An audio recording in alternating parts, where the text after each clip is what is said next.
Last time on CTG. Who's Brent? This guy just sounds like an absolute junkie. Is there someone out there? Come on, if you got a knock, at least say something. I'm Tim. The pleasure's all yours. The obsidian prime. Well, we were hoping to end the war, but we're winning. No. The entire land. I want it. 7 days. You have 7 days. Meet at Silverstock. I'll be sitting on my throne. Unfortunately not. You must understand we have nothing. Do you want me to pick the kids off the street and the wives at home to pick up their knives and forks and come and fight us a different time? You've done nothing. How you even got promoted to general bespokes me. Good God. Satellite soldier. Hey there, I'm Curtis, and I'll be your DM today. And welcome to CTG. Now, to the left of me, Taylor, also known as the voice of Timothy Burns. Cool. And we've got Tyson here as Cassius Claymore. Hi there, I'm D-Man, and I'm playing as Brent Carter. Hello, I'm Kat, and I'm playing as Darian Wood. And I'm Kayn, and I'll be Magnus Marik. right? Well, let's dive straight into this.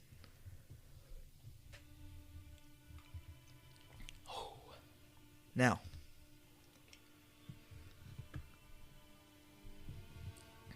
Kat, you would be at your home, or maybe a camp where soldiers stay, but you are in a place you feel trusted in. You're in Setroth at the moment, as all of you are, and you received a letter.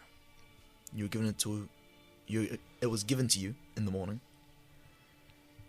and it addresses you to a location, one of the meeting rooms in the palace, in the castle.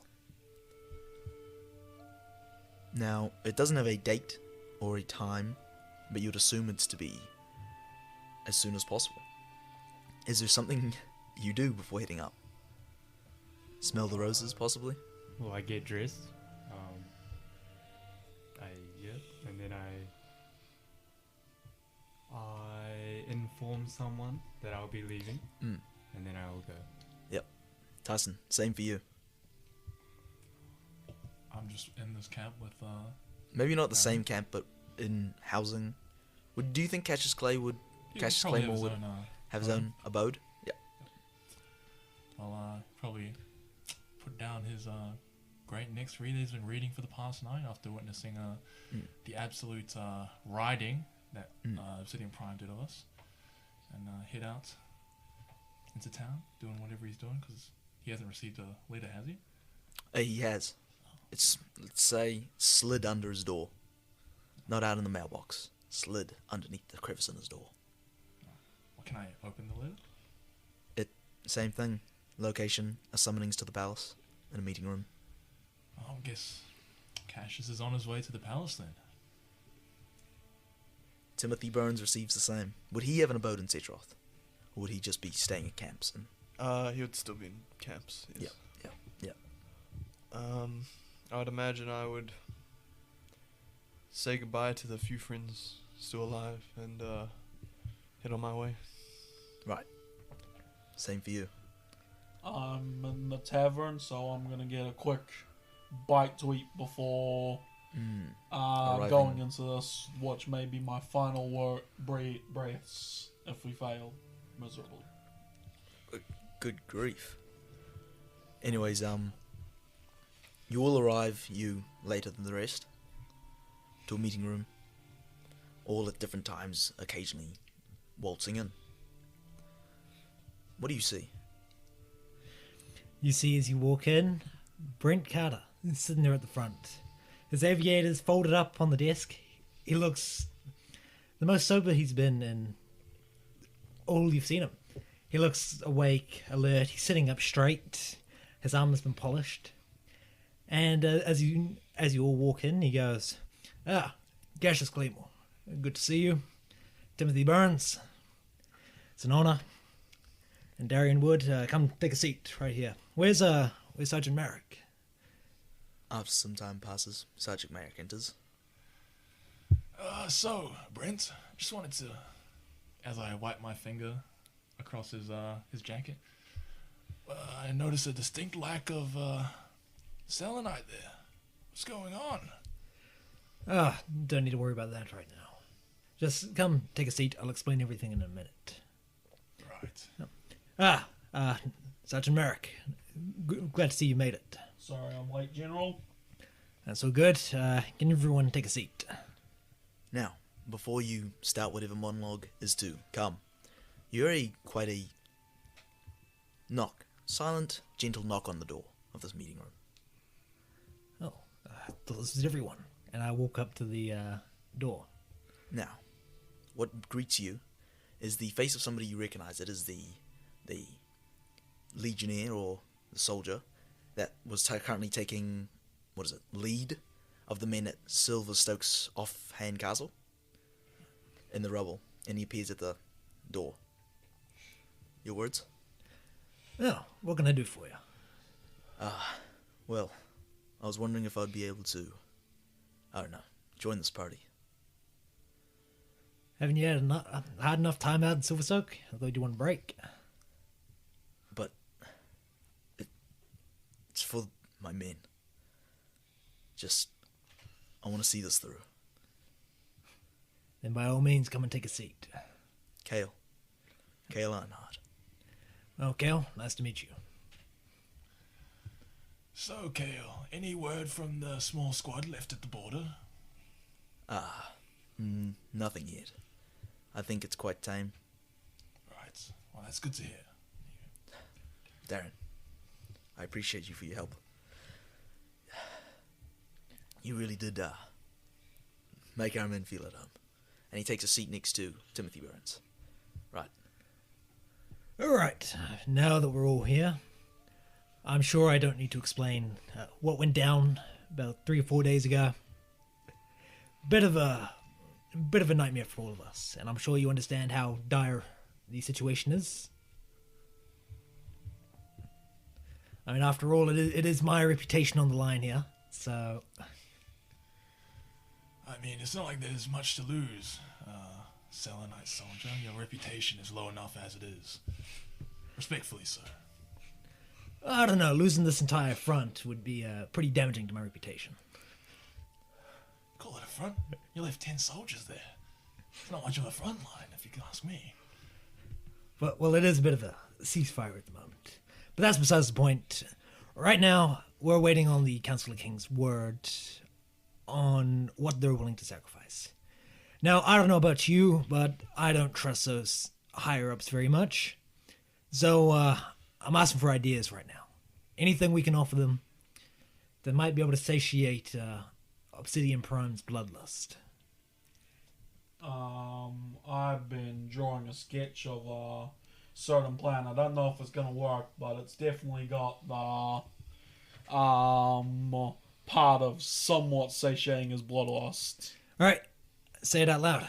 What do you have in mind? So, I'm going to propose to him to build this sort of arena where every year or so we get a bunch of people to do a bunch of trials, and the final people that achieve victory in all these trials will be having the great honor to battle Obsidian Prime. So, Sergeant, you're suggesting we create a coliseum and throw our soldiers, men, women, and children, into the meat grinder for the entertainment of the sentient rock. Kinda. I actually had a similar idea I proposed to the general, so they weren't a fan, but instead of it being our brave men and women, it would instead be our prisoners 5-10 years down the line. We send them off and let Obsidian have his fun with our undesirables. Is nobody else seeing the angle here? Why would they meet for peace if they're already winning? So that's what I'm saying. There must be some angle that we're missing here. The other quartet members want peace. At least I'm fairly confident about that.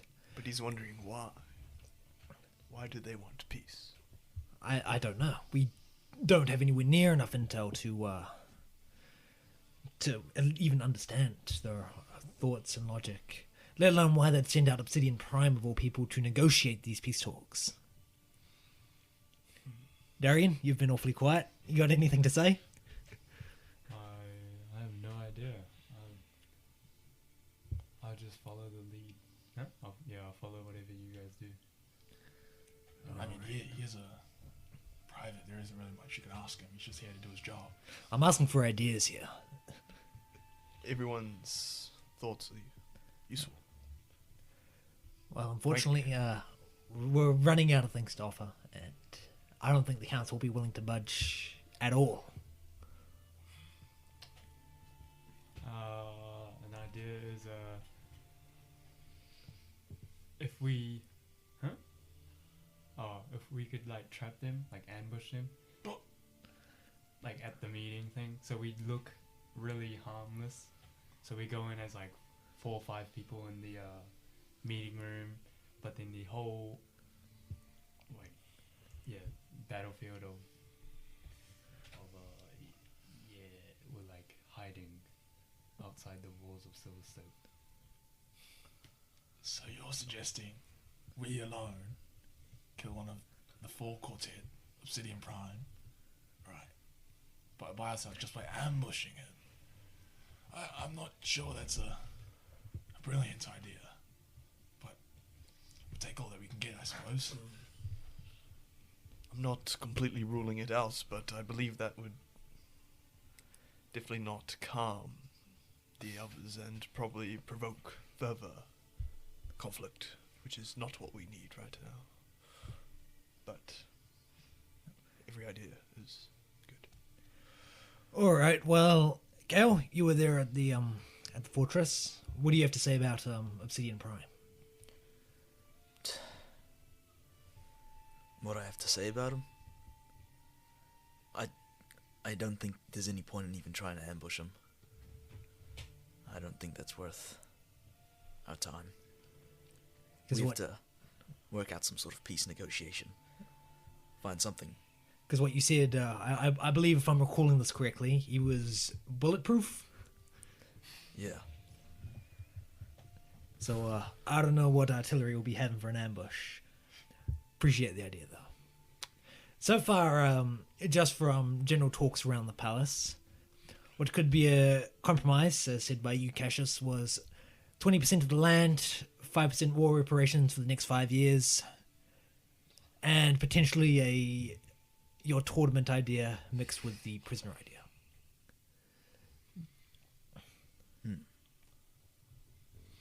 There has to be something. Something that they want. That isn't just our people dead. I mean, what we really need right now is intel. We know nothing about them at all, aside from the fact they want to kill us. So, we should devise some way to gather some intel on the quartet to give us a better perspective. Except for the fact that our men get poisoned every time we walk in. There isn't much intel we'll be able to get. Right, that's our men. We need to look at this from another angle. Perhaps we could get some outside help. Indeed. Who would be willing to help, though? I mean, we do have a whole continent of people. I'm sure there's one person willing to help us. Perhaps the candy folk have their ways of getting around. There would be on lower guard against them compared to us right now. Yeah, because the Candy Folk General will be thrilled to hear I need to borrow some of their men. It could be just one person. Even a connection could help. Someone we can talk to on the other side. It's not a bad idea. I will definitely need to think on it. The main thing I'm... from what I understand here, Obsidian Prime is the only one of the quartet who wants to continue waging this war. By the sounds of it, I'm hoping we can appease him with a gesture of good faith. Have we not tried bypassing this man and talking to someone, like you say, who is more in favor of Oh, Peace. believe me, I tried. And then he said, oh, what was it? It was like, I'm lucky enough to even be meeting with him. That's because we formally requested it. How about we skirt around and do something a bit more discreet? But would he even let messages get through the quartet to the other three? That's why we infiltrate and send the message ourselves. He did say to be discreet, so I mean that is part of it. The goal is that Obsidian Prime doesn't notice it. Yeah, I don't know. There's too many unknowns to even risk entering the quartet. For all we know, the other three could be war-hungry, mongering. What if they're the exact same as Obsidian Prime? I mean, if I were a warmongering crystal, I'd want to be up there in the front lines like Obsidian Prime. I don't want to be sitting back in the quartet, kicking it back. That's all I'm saying. But I'm not a quartet, so I wouldn't know. Yeah, it's a bit of a difficult situation for all. Thank you for your ideas. And I suppose we'll reconvene in a day when we sit back off the Silverstoke. Was that the entire reason behind our summoning? Pretty much. What, you wanted a pat on the back to say good job? I feel we haven't come to any agreements on any actual solutions here. We just have brainstormed. Yeah, well, ultimately we are still waiting on the council's word. I'm afraid the council is taking far too long. We only have a matter of days. I'm aware of that. Listen, I need some time to think. How about we reconvene later today to continue this discussion? That sounds better. Yeah. All right. That'll be all. And you see as he reaches into a pocket, pulls out his crystal, and dismisses you guys, pulling out a knife to smash it while you head out the door. Habits die hard, eh? Now, you all leave, right? Dylan, I'm going to ask you, who would you go to with these ideas? Who would be the person you filter them through to get them to the council? Since you've been told quite forcefully that you are not going to be able to enter. Yeah. Now your rank. Well, I do feel like I have to go back to Lorenzini. He knows the most about the situation. You'd go to Lorenzini? Yep. Despite his pessimistic views, he is a brilliant tactician. Mm. Right. Meet him in the same room? Same kind of summoning? Yep, same room. Yep. Now, after some time pass, he walks through. More of a stern look on his face. What's your greeting? Good morning, General. Good morning. I suppose the council hasn't made a decision yet. Well, do you have any ideas that we can maybe use to pursue? Not much. I'm reconvening with my team later today to continue brainstorming ideas. I've sowed the seeds for what we have so far. Aside from that prisoner idea, Sergeant Marik had the idea to create a coliseum of sorts. And instead have it be a form of sports. Do not waste my time.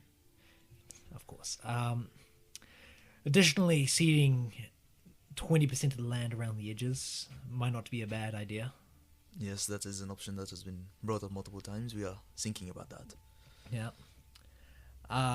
The prisoner idea, I know it's the scraps, but if they just want to see humans suffer, might as well give them our undesirables.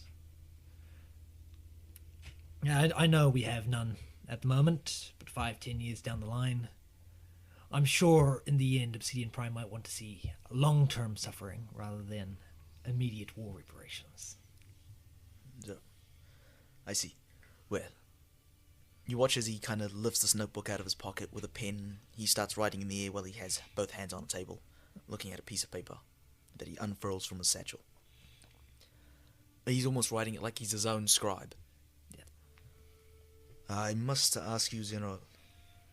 You are the only one of highest rank that will be going to Silverstock. I'm aware of that. What will you require? How many men do you want to bring with you?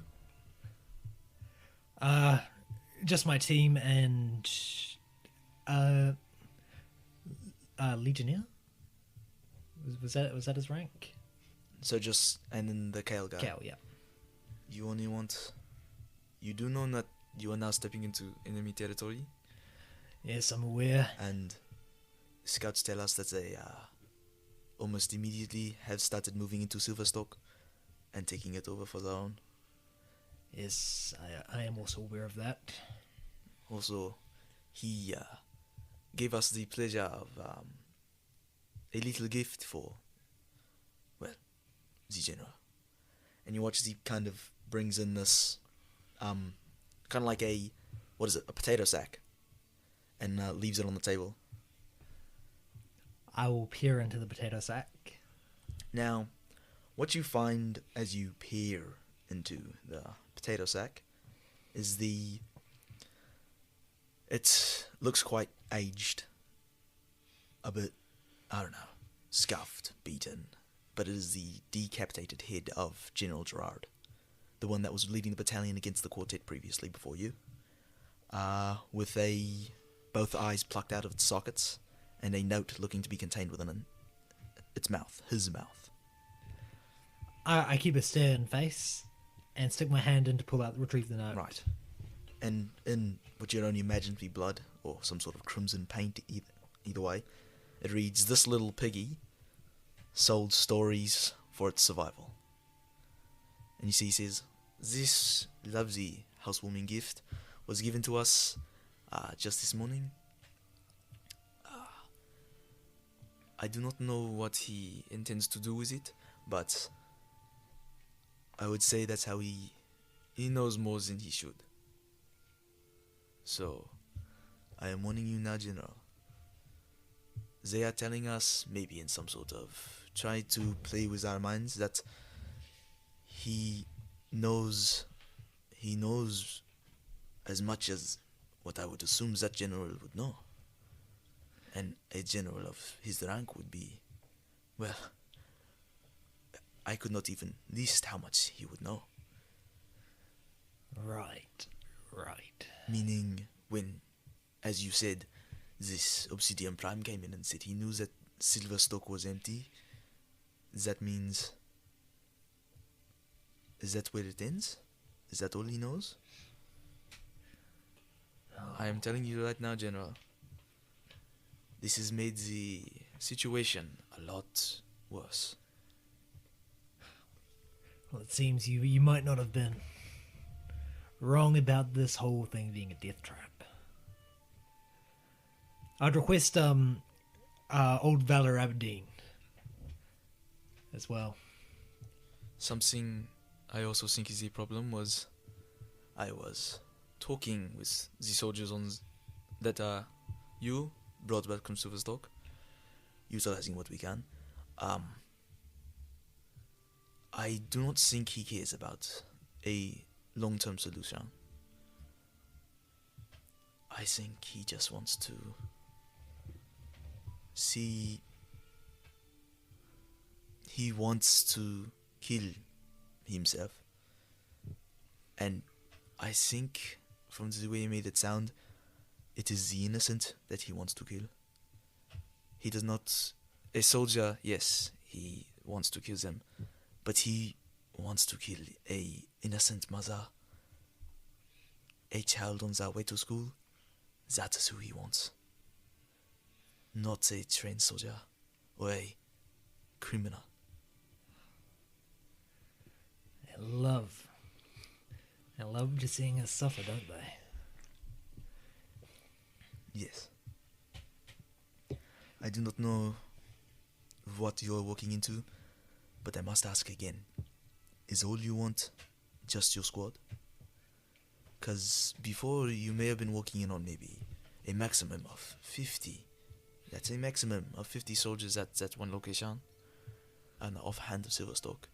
Now you are maybe walking into a battalion? More?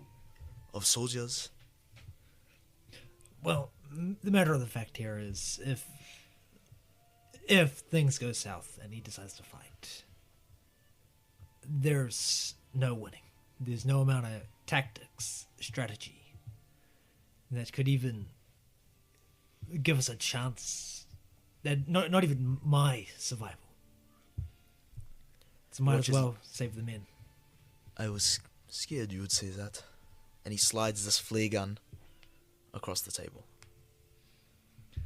I'm guessing this is my last resort to let you know things Well, have gone south. In your dying breath, shoot it into the air. Always prepping for the worst case, huh? Lorenzini? The council does not want to offer much, especially not all of their lives. 50% of the land, well, they spit and spark at the idea. They want to give nothing, and it's... I think the only thing is we can offer is the outer skirts of our land, where nothing is. And that's about it. We can try. Obviously, you need to see how he reacts about the criminals. He might think it's perfect, but I simply do not think that is what he's after.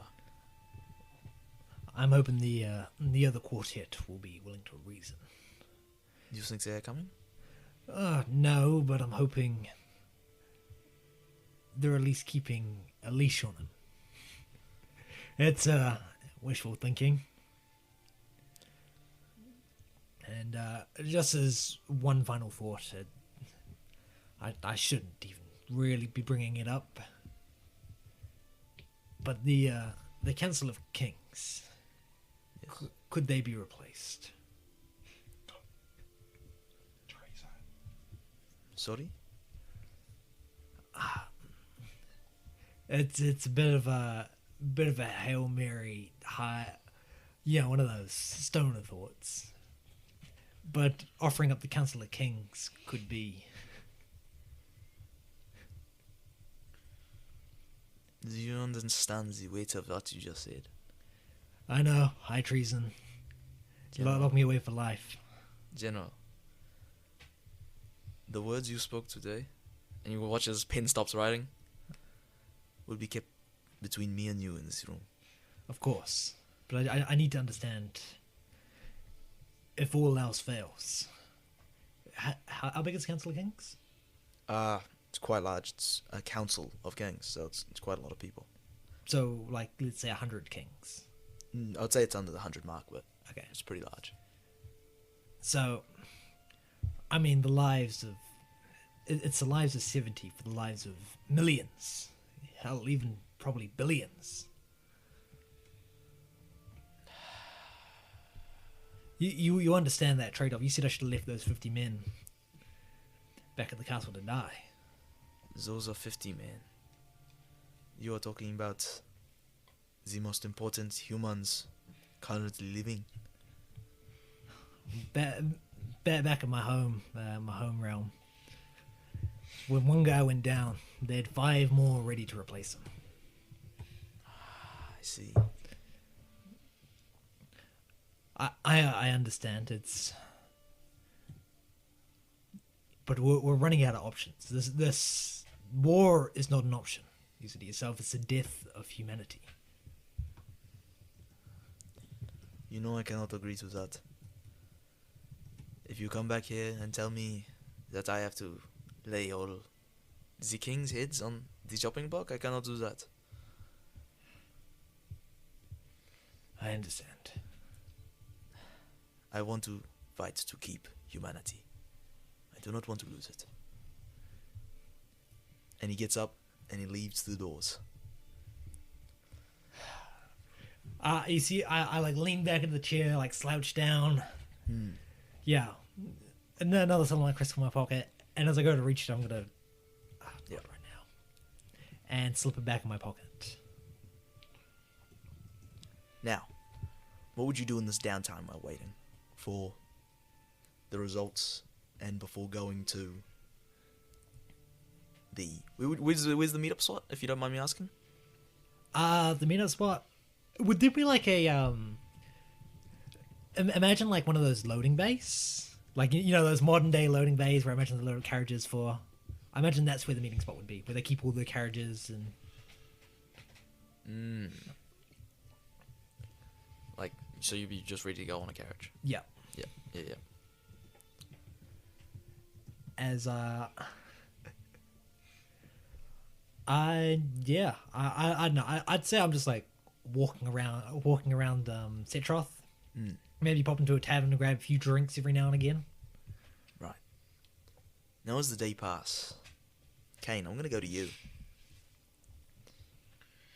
Now you're sick with something, right? You were in the quartet at one point and you were sick with something. Right. Now, hours seem to fly by.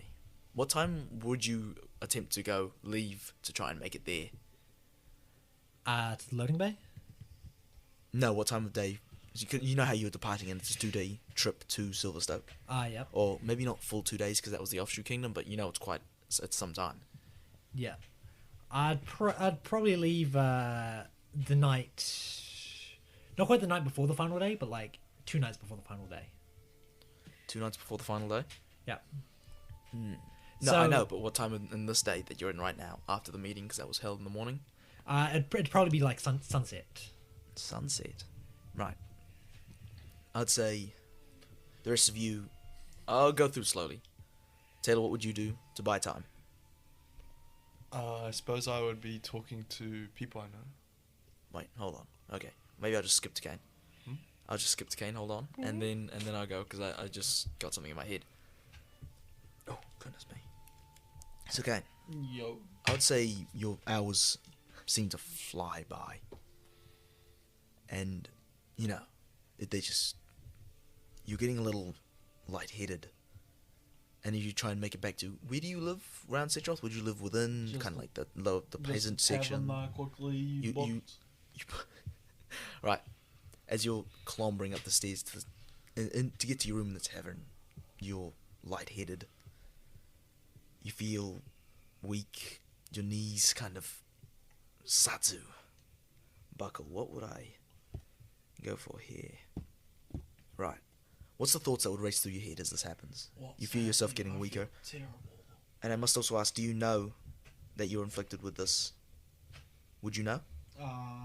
Probably, because I felt some type of thing that wasn't accepting in my body at that time. Or So you would know. Yep.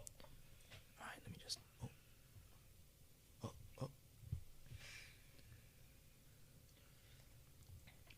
So you would know. Now, what kind of thoughts would race through your head? Your hand, let's say it's clutching this door handle. And what would Magnus Marik think? So how close is it till departure? Sorry? How close is it to what? We're like going or something like that. Or is it not that close? It's getting closer. Okay. Hopefully it does. Oh. Then I'm thinking, why is this happening so soon? Oh. Right. And that's when you can feel it. Your hand no longer feels like it's holding the handle. The ground falls away beneath you, and in an instant, everything goes black. And you can feel yourself breathing heavy. And there's a silence, not the comforting kind that you can feel warm in. The deep, hollow silence, the one that follows the aftermath of violence.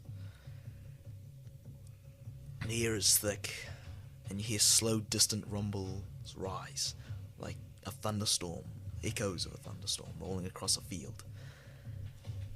And you're welcomed by the sound of metal clashing the unmistakable roar of battle, the one you know oh so well. You feel the ground beneath you kind of shake, and it's solid, but rough, wet, and you kind of instinctively, your fingers brush across the dirt, picking it up on the edges of your fingertips, maybe beneath your nails, dampened by blood and churned by boots. Another thing you pick up is you have fingernails. This is your right hand, and it's still on you. And the unmistakable scent of death fills your nostrils, and your eyes snap open, heart pounding loud. And you're no longer standing in this tavern in the upstairs. You're now standing in a battlefield.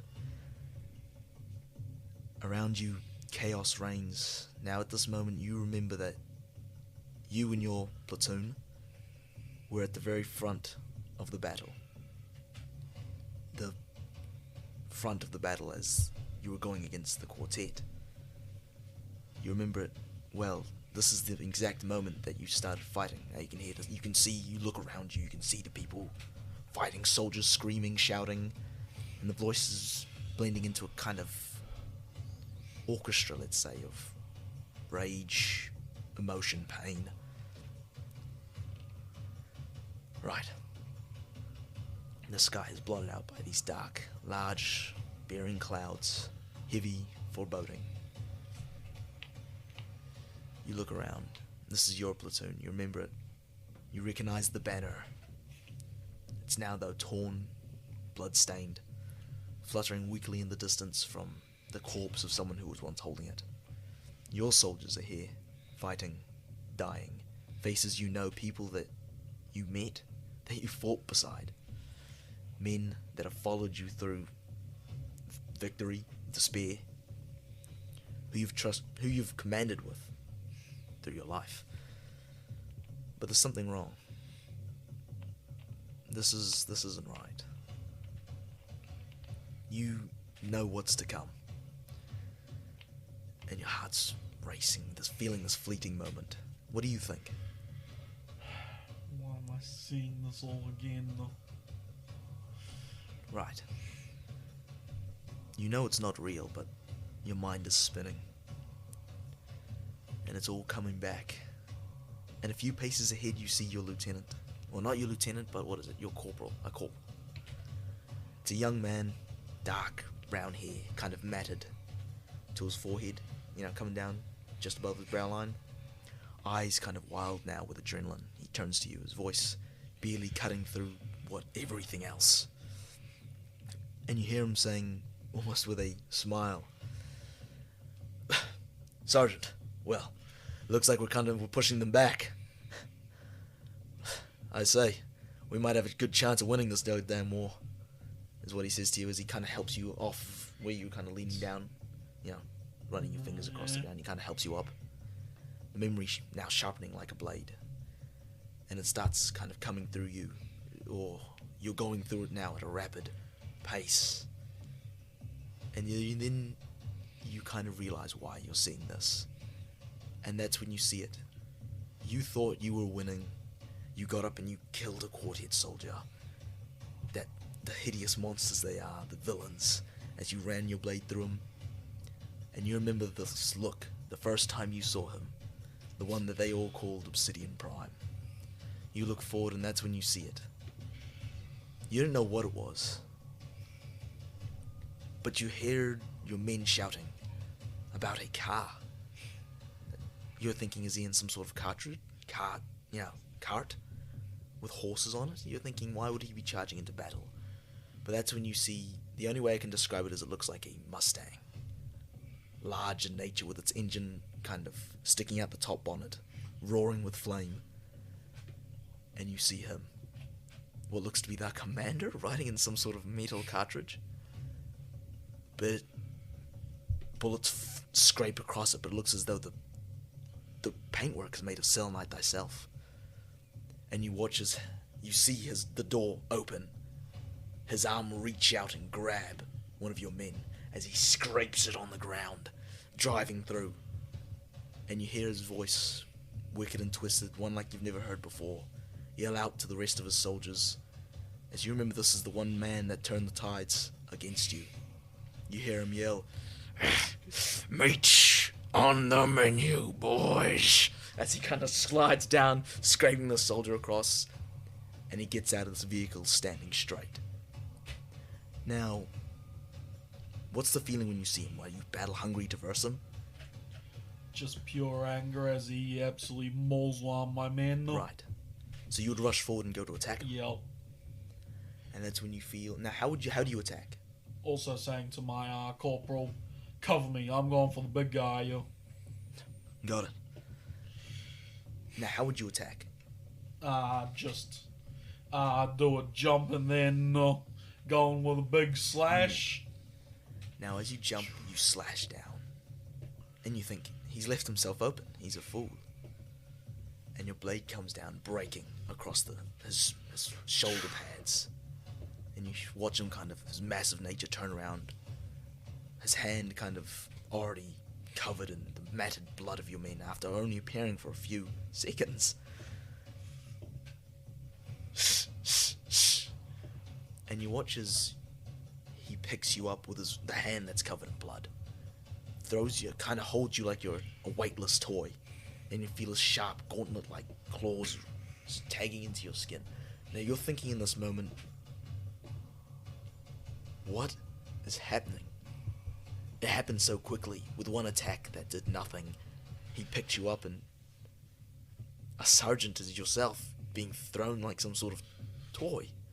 And you watch as he picks you up, looks you deep in the eyes. "You're gonna live the rest of your life as maggot food." And he reaches his other arm forward, grabbing your right arm that you held the blade in, and rips it from your body. And you can feel his claws now. This is how you first imagined where you got the obsidian poisoning from. His poison is from his simple grasp, deepening into your bloodstream. And it's racing your head. I'm Magnus Marik. Am I going to die here? Like this? It wasn't even a fight. It was like you're reversing something else entire. And you watch as in that moment as you can feel his hand starting to grasp. Your corporal kind of comes by his side and gets a whack on him with some sort of larger club-like, maybe like a hammer, a sledgehammer, whacking him in the back. It doesn't break, but it catches his attention and he drops you to the ground. He kind of steps over, breaking your left leg as he does. You kind of can't help but kind of howl in a low, gritted agony of pain. And you watch as he turns over. "To the slaughter, little piglet." And he grabs him, your corporal, by the shoulder, breaking it as he does. Now, you've never seen a man so happy to be fighting. You look like, what you would describe the look on him is like he's a child running through a ball pit. Like a kid in a candy shop is how it looks. And you watch as he just grabs your corporal, this man you've known for quite a few years. Where you could, getting so close you'd almost call him a friend. A good friend, a trusted friend, who've shared many a ale with many a drinks. You watch as he just grabs him from the throat and rips his kind of spine from his back, straight out like that. And you hear a disappointing. And you watch as he walks forward, and all you can hear is the shed, the crunches of bone, and death that follows his wake.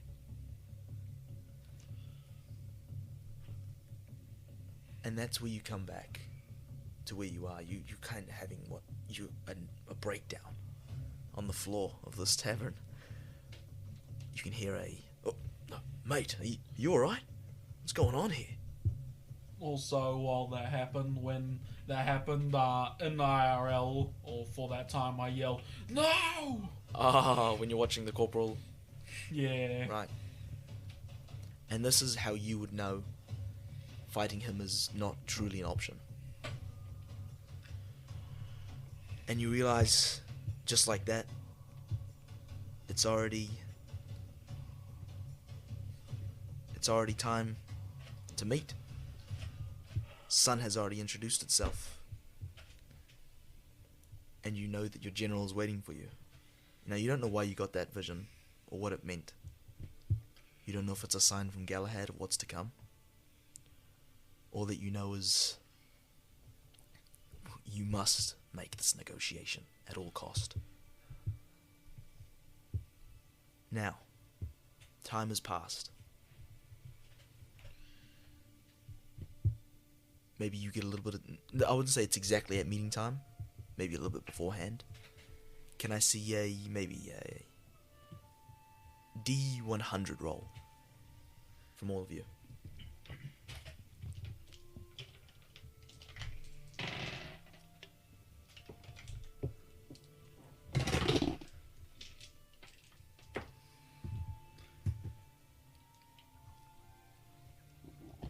What? Oh, do you not have your dice? Ah, I see. I rolled for Taylor and He gets 99. I'll take it. What's I your got- roll? for gold. Yeah, I got 54. Alright. Taylor, you're rolling yourself, you know.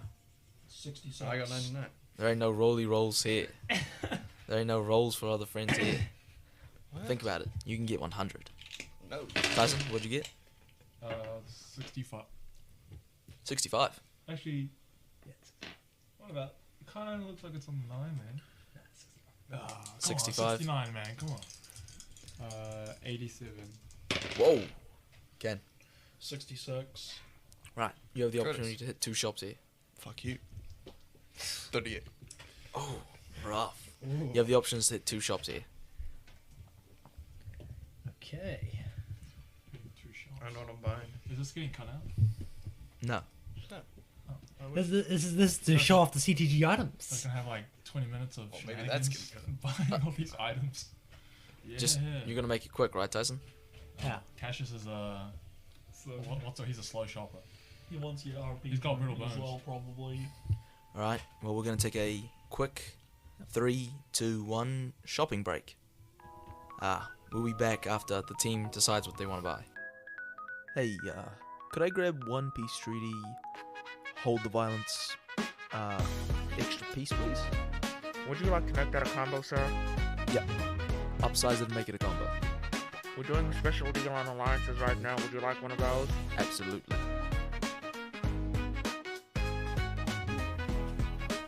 Right, we are back from our shopping trip. Taylor, can you tell us what you bought? Of course. I bought 1 earpiece to communicate. And some 4 bottles of grog for the road. Right. Tyson, can you tell us what you bought? Yeah, good thing Taylor's been doing some thinking about the earpieces so we can communicate with our general. That's good. Cassius has bought some 4 normal charisma enhancing potions. Yep. And then a hook and a rope. Brent Carter? Old Brent Carter bought a hook and a rope and a pocket fog. Darian Wood bought studded steel armor and a lockpick and 2 medkits. And Magnus Marik bought some studded padded armor, a katana, and 2 health potions. And he found 2 rocks on the wayside. Right. And you begin traveling to Silverstoke. I imagine everyone would be in the carriage this time. Yep. And you bring nothing else. Oh, isn't the king here as well? I did ask for Did you ask for the king? I asked for Valor Aberdeen. Did you? I did on the second round. Did you actually? Did I? Am I? I don't know. You'll have to listen back to the world recording. there, Dylan. I can't remember if you did. I didn't. I remember We the first can one go was- without him. We can, Right. What would you want to bring him? Is that what you're saying? yeah, that would be. You want to bring Valor Aberdeen? Maybe should we bring him, team? Nah. Okay. Yeah, I think we should bring him. You could offer a unique perspective. He is useless. Taylor, you have to break the tie here. You got 2 no's, 1 yes. What time? Oh yeah. I couldn't make Whoa, it. it's He'll make a time. yeah. Should we bring King Valor Aberdeen? No. Okay, we're now bringing the king. Right. And you start departing to Silverstoke. Now it takes obviously the same kind of day's travel. You take it a bit more steady this time, not really as much of a rush. So, how'd the meeting go? Did you discuss our plans and figure out what we're gonna offer? Well, unfortunately, the Council of Kings is willing to offer virtually nothing. Really? So they want peace in a war that they're losing, and they want to offer nothing in return? They don't understand that. They're all idiots. We're fucked.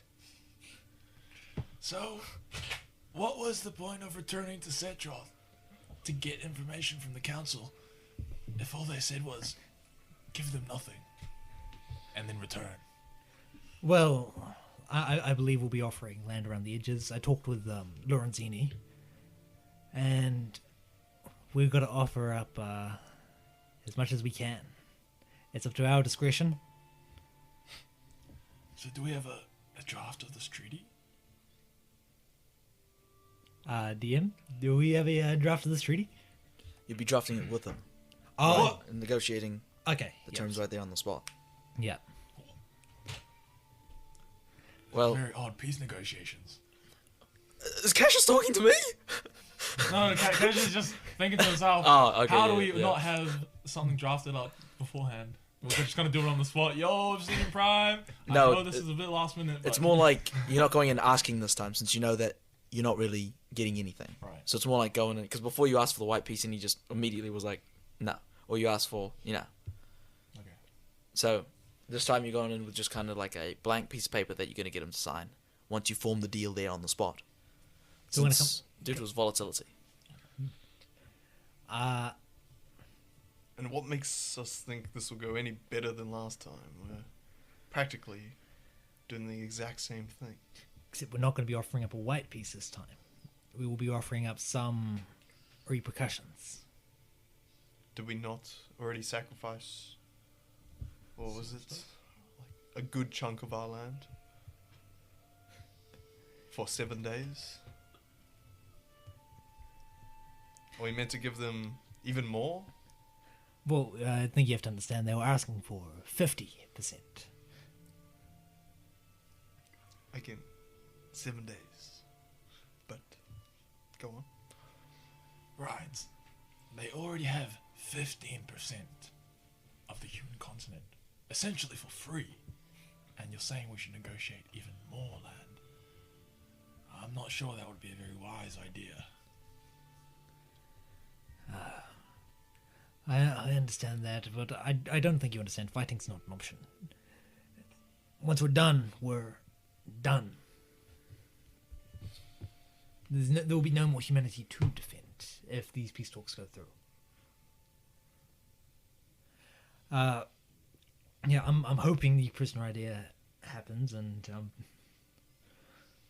I have a doomsday option in mind.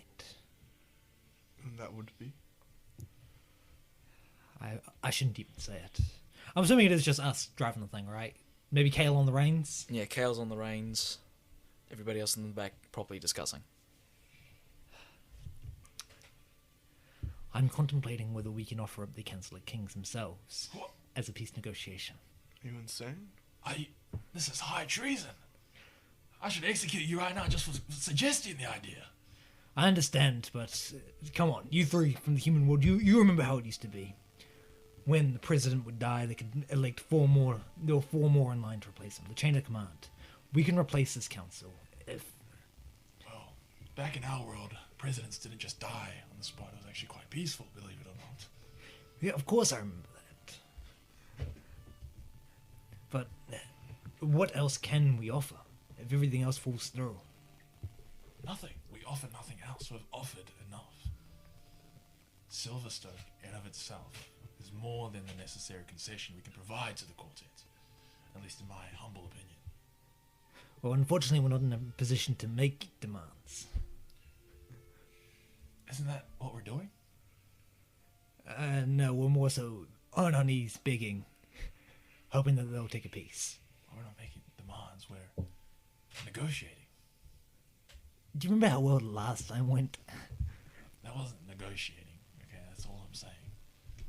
I'm sorry, but if, we, for example, you make the deal with the Council of the Kings, if he acts on it immediately, we'll be breaking the treaty instantly, as no one down at Citroth knows that this happens. So they would defend the Council of the Kings and screw over your plans and all peace, because they think we broke it immediately. So we say we need time to actually sacrifice them. I'm sure... Wouldn't that please Obsidian Prime more to know that we've gone behind the king's back to make that deal? He'll just want to kill us all anyway, so the moment that other people attack him, he'll know that the treaty's been broken, and he'll have free reins on Citroth, So we as give he's in the area. So we give it a buffer. We have 1 week to bring the Council of Kings. Go back and inform them of the deal. Okay, let's stop discussing high treason while Kale, our good friend, is on the reins. Okay, let's just drop that idea altogether, sir. Did they not say anything else? Well, Is that all they said?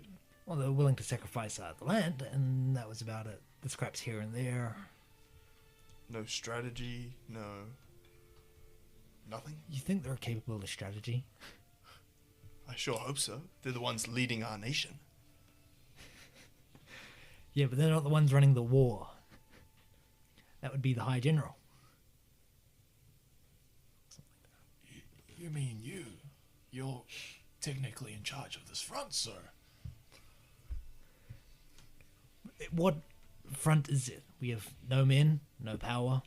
Actually, 10. My point exactly. Right, but if these negotiations should fall through, it will become a front, of which you are in charge, sir. Yes, and I'm going to do my damn best to put myself out of the job. If you live to make it that far, of course. Oh, I'll live. Someone's confident. Of course. Almost sounds like we have a deserter in our midst, as well as a traitor. But I will not elaborate further on that, General. Just how did you become a general anyway? That's what I'm saying. How I became general is none of your concern. Okay. But if you really must know, it's because I am the greatest in power. Sure didn't seem that way when you were groveling in front of Obsidian Prime. Back in my day, we wouldn't have stood up for that. That's all I'm saying. The old man- Power, not negotiation. I'm very strong, but The old man has a point. That was pathetic. well, you want to go stand up there in front of Obsidian Prime and make the deal yourself? By all means. God damn, I Go will. ahead. Hell yeah. These old bones are good for something at least, and that's yapping. Well, I do see that point. You are meant to be the pinnacle of our people. If he's the pinnacle, then I'm afraid for our future. How far we've fallen, I'd say. Oh my. I think I'd much rather have this corporal lead me into battle. I'm 58 years old. I'm gonna break my back the second I step on the field. But at least you have a backbone. I think that's enough insubordination for today, Private. Yes, corporal. And you can get out of the carriage and start walking. Yes, sir.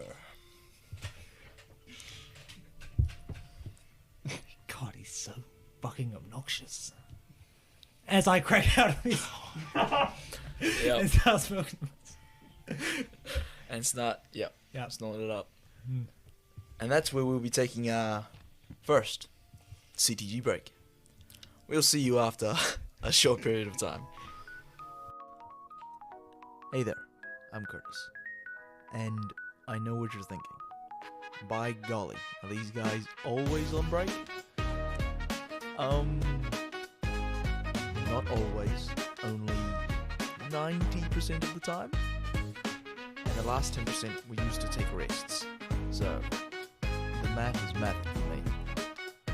And we are back. Right.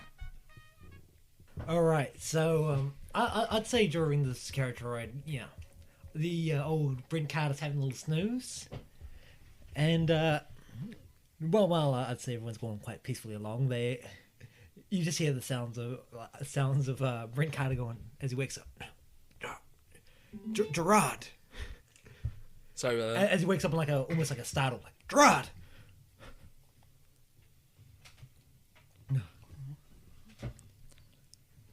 that sound was his alarm.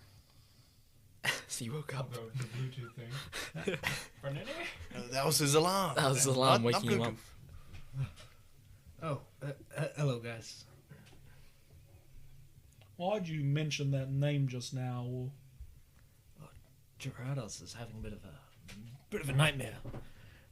Yeah, you remember the old general? Well, I'm glad that somebody can sleep before the biggest peace negotiation of the last 2 years. That's good to know. Sleeping like a baby. Wait, yeah, it was a sleep, right? Wait, did I tell you guys about Gerard? No. Yes. You told us everything. Well, I did know about how we found his head at the border. Yes. Well, yeah, and he had a note taunting us. I'd still have the note on me, wouldn't I? Would you? Would you keep it? I'd say so. I'd say I would have taken it.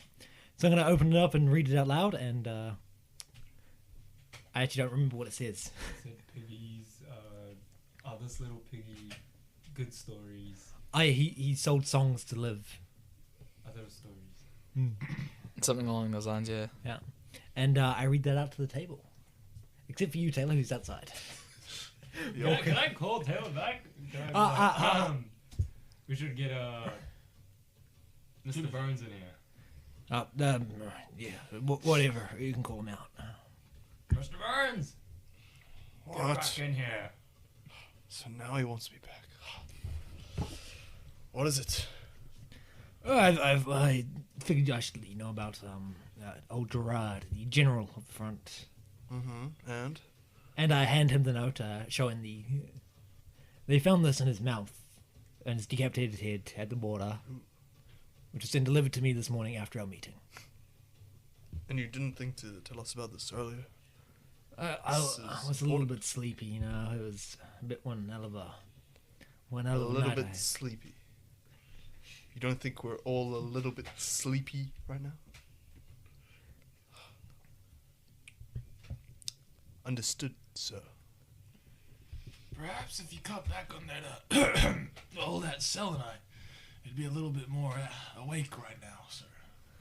Oh, please, when you try this shit, you'll understand why it's so good. Respectfully, he has a point. Fine. Sir. And you see, I tie up my little sack and I hand it down I kind of lean out the window to Kale. Make sure I don't get a hold of this until after the meeting. And I hand him the bag of selenite crystals. I see. He picks it up. Yeah. Puts it on his side. Right. There we are. Crystal's gone. Happy? Yeah. Good job, sir. All right. So, how close would we say we are to You're approaching. It's an eye distance. You're getting closer and closer. distance? All right. So I have a list of offers that I've been deciding on, and I say we leave it to a vote to what we actually offer. All right, let's hear it. Oh.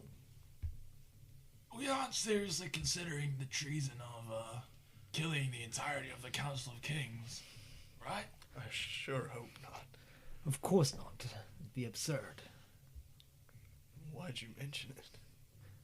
Well, it's as I said, it was a doomsday option. if all else fails, Why does every option you offer seem like a doomsday option? All of your quote-unquote Hail Marys. None of them seem to have been quite effective so far, but we'll see how that goes. yeah. Well, anyway, so here are the list of offers, and I had one more when I was dreaming, which I'm sure you guys will quite like the sound of. Right, option number 1, we see 20% of our land. Aye. Yes. I would like to hear the rest. It's not the best. Yep. Option number 2, the prisoner tournament of power. And that is? We send off our prisoners so Obsidian Prime can have some fun. However, based on something Lorenzini mentioned, I don't think Obsidian Prime has much interest in the guilty.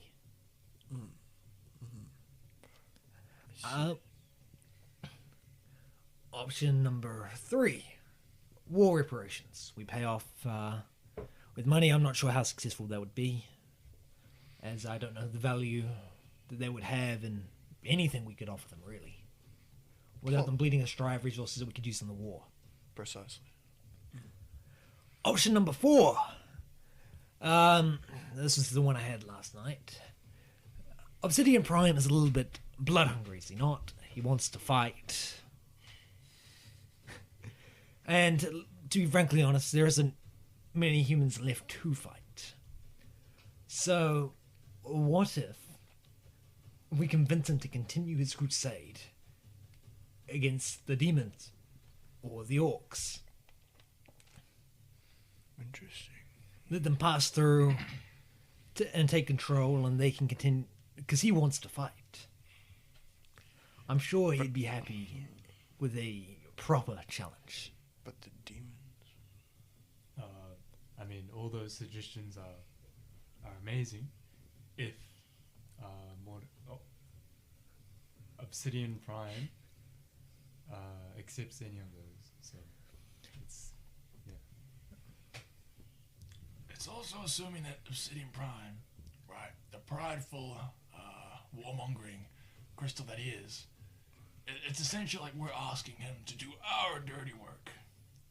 Hey, Obsidian Prime, instead of, extinguishing our entire race, killing all of us, how about you kill the orcs and the demons instead? For us, right? Yeah. And in return, you get nothing. Piggybacking off of what he just said, what if he doesn't think he's strong enough to beat the demons? I think they're quite strong. They're actually our biggest threat right now. And additionally, what makes you think that he has the authority to start a war with them versus the 3 other peaceful quartet? Well, that first one's one hell of an accusation, Tim, but as to the quartet, you're right. They might not be willing to, fight. I mean, this whole thing that you're talking about is all in an assumption that he will take the offer, which, to me, it sounds more like a truce more than peace, but, I mean, that is peace. But I understand that, but based on what I noticed too late last time, it seems like the other 3 do want peace. And so if we can offer a condition that's favorable to Obsidian Prime while still getting our peace, I think he still might be forced to take it. So, what were the names of these other 3 again? Do I know this? Absolutely not. I have no idea. So, we don't even know their names, and we're just assuming that they want peace. Why would he walk away if he could just win? Right, I'm just saying we need more information. I do understand that. we're just all going off the assumption. I think we need more information, so I agree with Mr. Claymore. Unfortunately, we don't have time to gather any more information. I also agree. We need more information. Information is very key in warfare, of course. I understand the importance of information, but it's... Unfortunately, we are just going off of blind luck. Lorenzini doesn't even seem to think that we will get out of this. I don't think putting our nation online for blind luck is the strategy I want to go with. I have 2 more options. Sorry, we got a little bit sidetracked. Option number 5, we offer a piece with information. In their territory, they have a whole bunch of modern day technology. No. So we make our enemy stronger and... Right. Well, I'm running out of options here, so I'm just spouting ideas right now. What's the last option? Well, the last option is Doomsday. Again, no. So there's not another option. So there's only 5 options. Indeed. Scratch that 4. Actually, more like 3. We're not doing the Colosseum. The first option, 20% is sounding a lot better. It's the most reasonable. Well- Either that, or if we're really lucky, somehow they'll go to war with us against the orcs, maybe. Point being, we have to order these offers in the order that we give them. Now, I'm suggesting we offer the fight with us offer first, No. as that has no negative consequence on us. I think it does. Well, I'm thinking if we offer it after we offer the 20% and all that, what's stopping him from going? Well, all right, we'll join you if we get all those statements you said earlier. I see. Negotiation tactics. I read up on it during my day off. You're not talking about the same day off where you had selenite stuck in your beard, are you? I might have been a little bit about action, but I've been reading up on tactics myself, and I read this old book that very long ago. It's he said, "He will win who knows when to fight and when not to fight." yeah, and we know that we're not fighting this because our entire continent would collapse. Indeed, but then he said, "Strategy without tactics is the slowest route to victory. Tactics without strategy is the noise before defeat." That is a very good summary of what we're doing, isn't it? I have no idea what you're saying. General, Just think about it. I'm actually at a loss for words now, General. I thought this was basic Command 101. What exactly are you referring to? To the statements that, was it Lance Corporal Burns made? This is the art of war. Yeah, I remember The Art of War. I could never really bother giving it a read. It was such a long book. And you're our general? Did they not require education? Yeah, I graduated police academy. That's good enough. My cousin graduated police academy. He used to be a drug dealer. Right, and you hit the gates of Silverstoke, sorry. All right, guys, come on. We need this offer fast. 20% open to negotiations. Done. Okay, you really want to offer 20% first? That's They 20. already have 15. That's only But- 5 more. What if they don't take it as 25% of our current land? So 35% All you have to do is total. clarify. No, that's not 35%. Just FYI. Yeah. It's more like 37%. Do the quick math. And after you hear some ravel with Kale outside, you hear a knock on the side of the door of the cabin, or the cart. And hear him go, he'll be coming to see you soon. And you hear, coming around the side of the Silverstoke, the roar of his engine as he slowly pulls it forward, parking this beast of a vehicle just outside the gates, and you watch as he steps out and he looks at you. You can see he is one excited looking man, and the gates begin to open as you each step off of the cart. Yep. And as you're walking through, he really gets up in your personal space, really up and close, and you feel his hand kind of pat your back and hit you hard enough times to make you kind of lose a bit of breath. And he said, with this big gleam on his face, "Like leading pigs to the slaughter."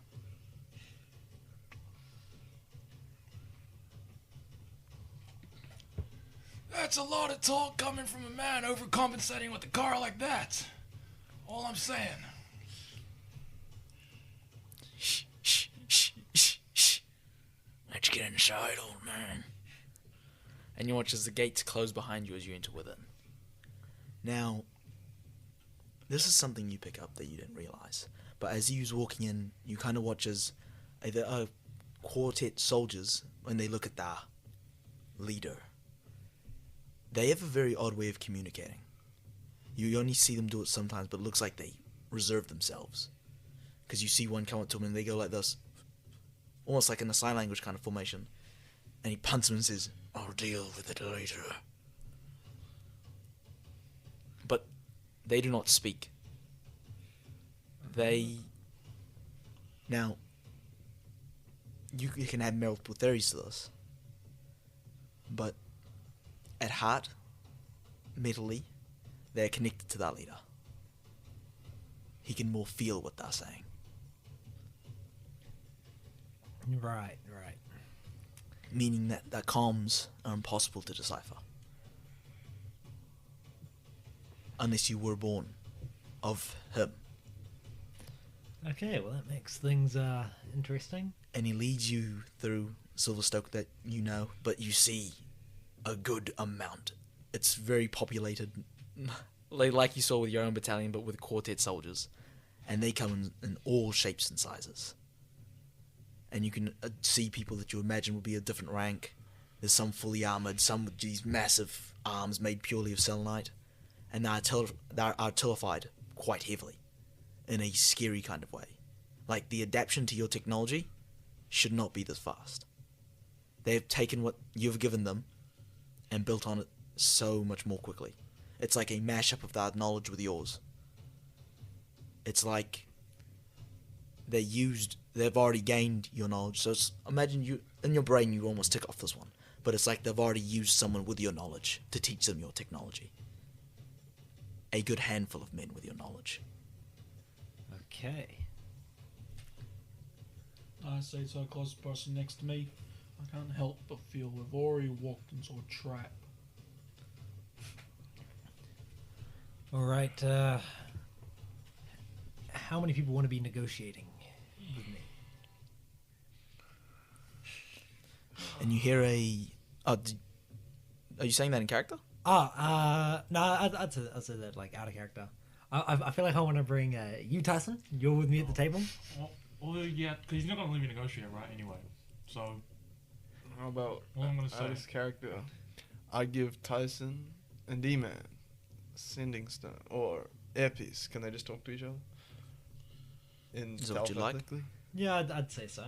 And then I'll be next to Tyson, so I can talk to Tyson, and Tyson can then talk to D-Man. I think sticking two And- groups is good. To what? Right? Sticking in two groups is good Yeah. because we only have one earpiece.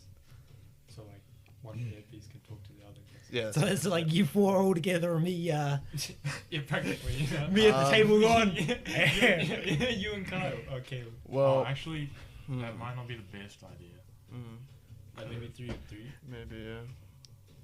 That's why I was saying you through with me. I have the sending stone hooked up to these two so we can get full comms. So then Okay, yeah. See what's happening around us at So- the same time. Yeah. Yeah, you, So I guess you would take Taylor, and I. earpiece to Ken.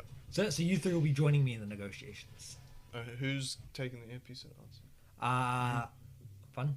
Oh, you can take the earpiece and give it to one of them. Kane's gonna have one. Kayn 1 and then. I feel you- like D-Man. Oh no, maybe. I feel like it's a bit like in his eyes it'd be cheeky if I was to have the earpiece in me.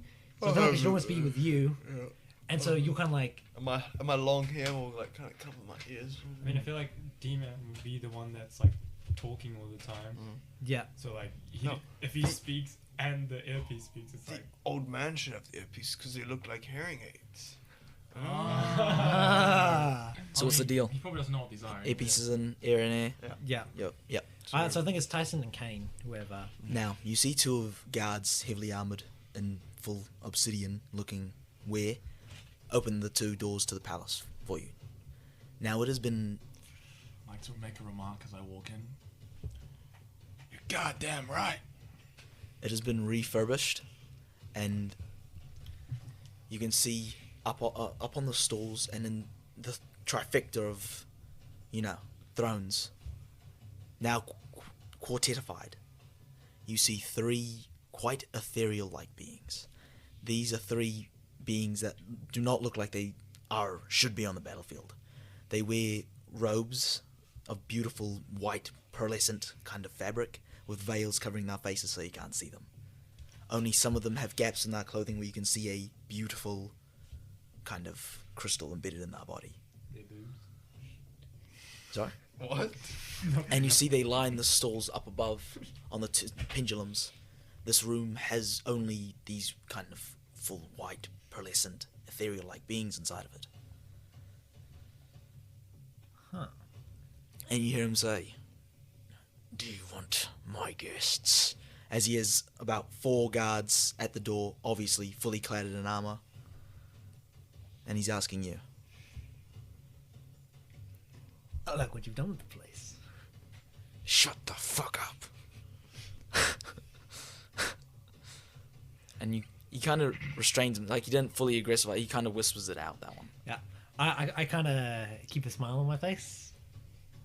Like, shall we take a seat and get started? Now, D-Man, you didn't give him an answer, and you watch as he calls in about 4 fully armored guards in with him. So if you make a mistake, you have to escape all of them. You watch as he singles them in. Now, these things are massive. 2 come in almost same shoulder to shoulder with him, but only slightly smaller. Massive, what look to be just big columns of selenite. Can I ask Obsidian Prime a question? You may certainly try. Alright, you little sack of crystals. You really think there's a need for 4 more of you in here? I get we're pretty strong and all, but there's no need to overcompensate there. General, tame him. And you watch as the other 2 walk in. Now you watch as these 2, one walks in with just what looks to be some sort of blade at their side, and the other walks in with this kind of selenite barreled minigun in hand.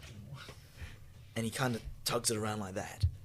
You've seen this only on your front line, but you've never seen one that looks like this. The barrel is written in some sort of language you can't read, each one having its own scriptures down the barrel, almost to enchant it itself. It looks as though even bismuth is used to make these barrels. But you're unsure.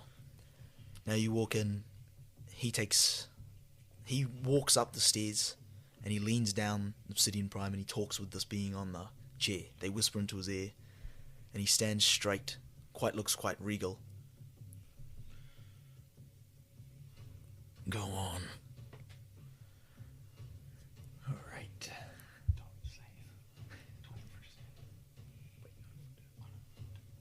Alright. We've come up with some offers of our own. We understand last treaty was a little bit, you're right, it was a little bit unfair. So, we've gone back, had a little bit of talk, and we're trying, we feel like you deserve a little bit more.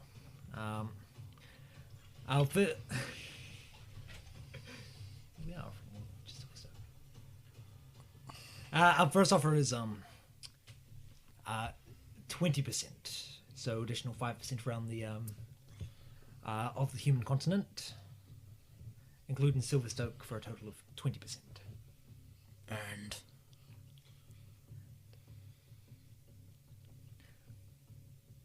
Am I allowed to interject here on behalf of the General? He is with me. of course. What's with the change in tune?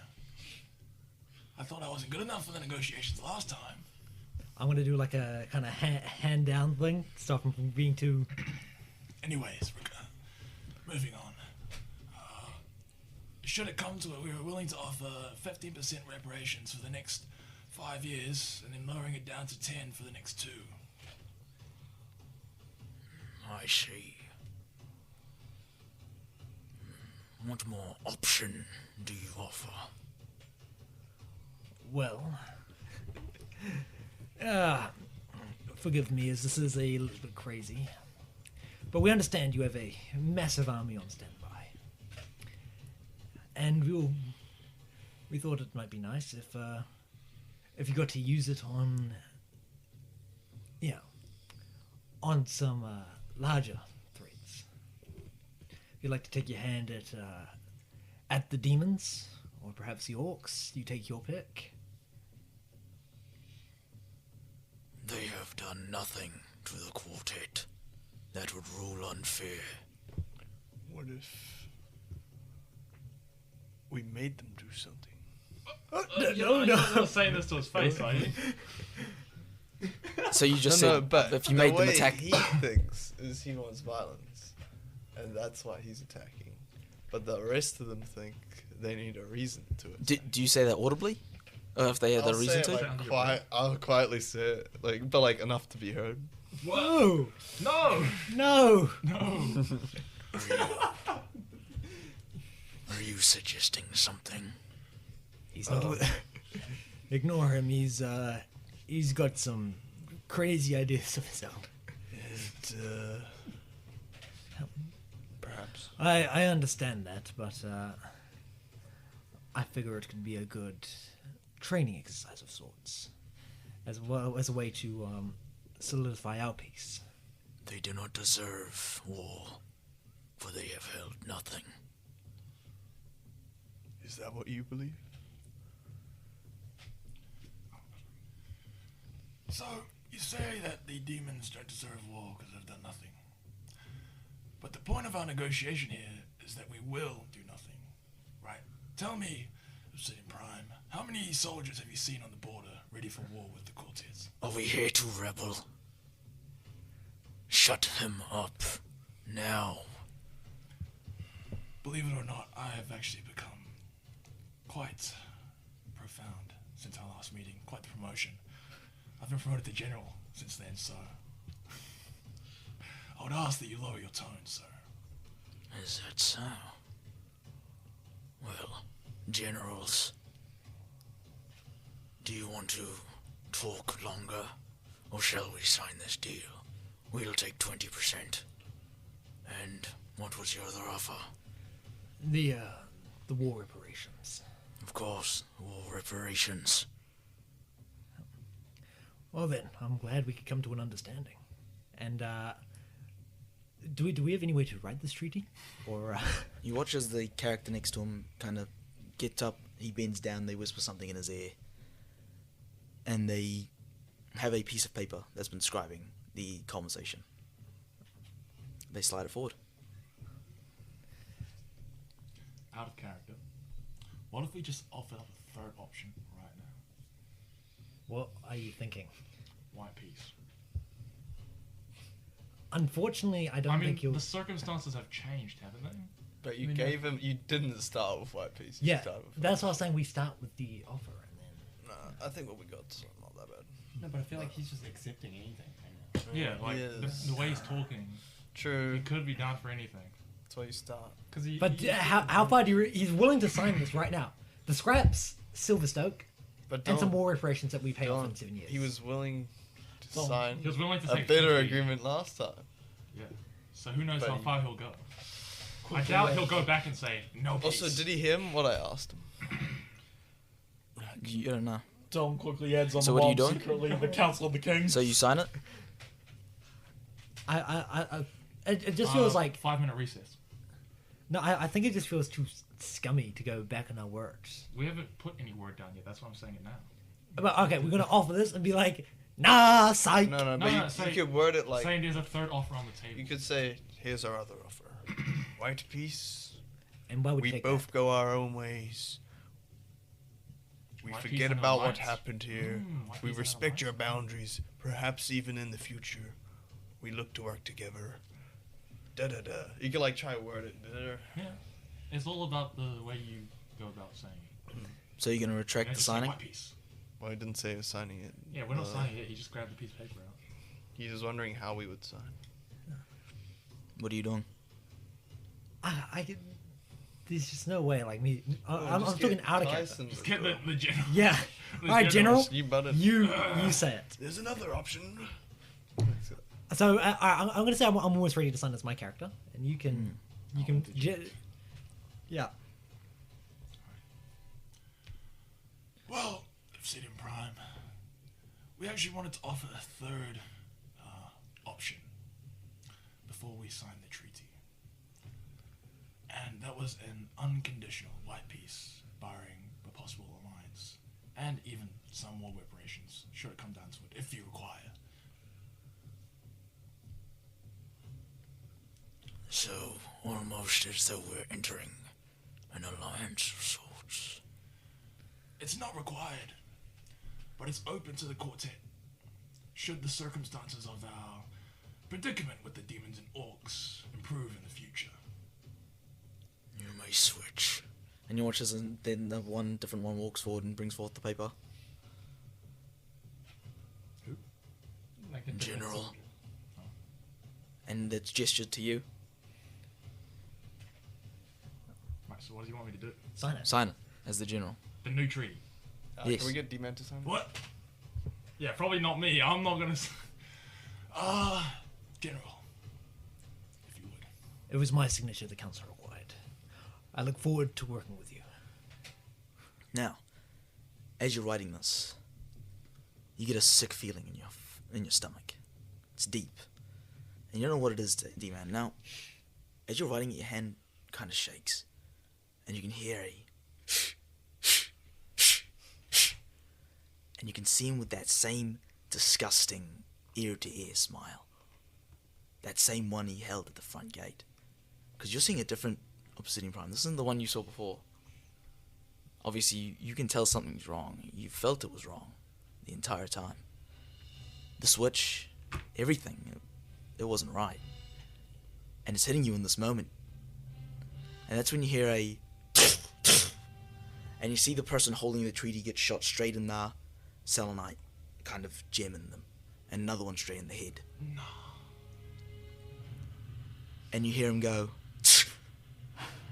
disgusting traitors.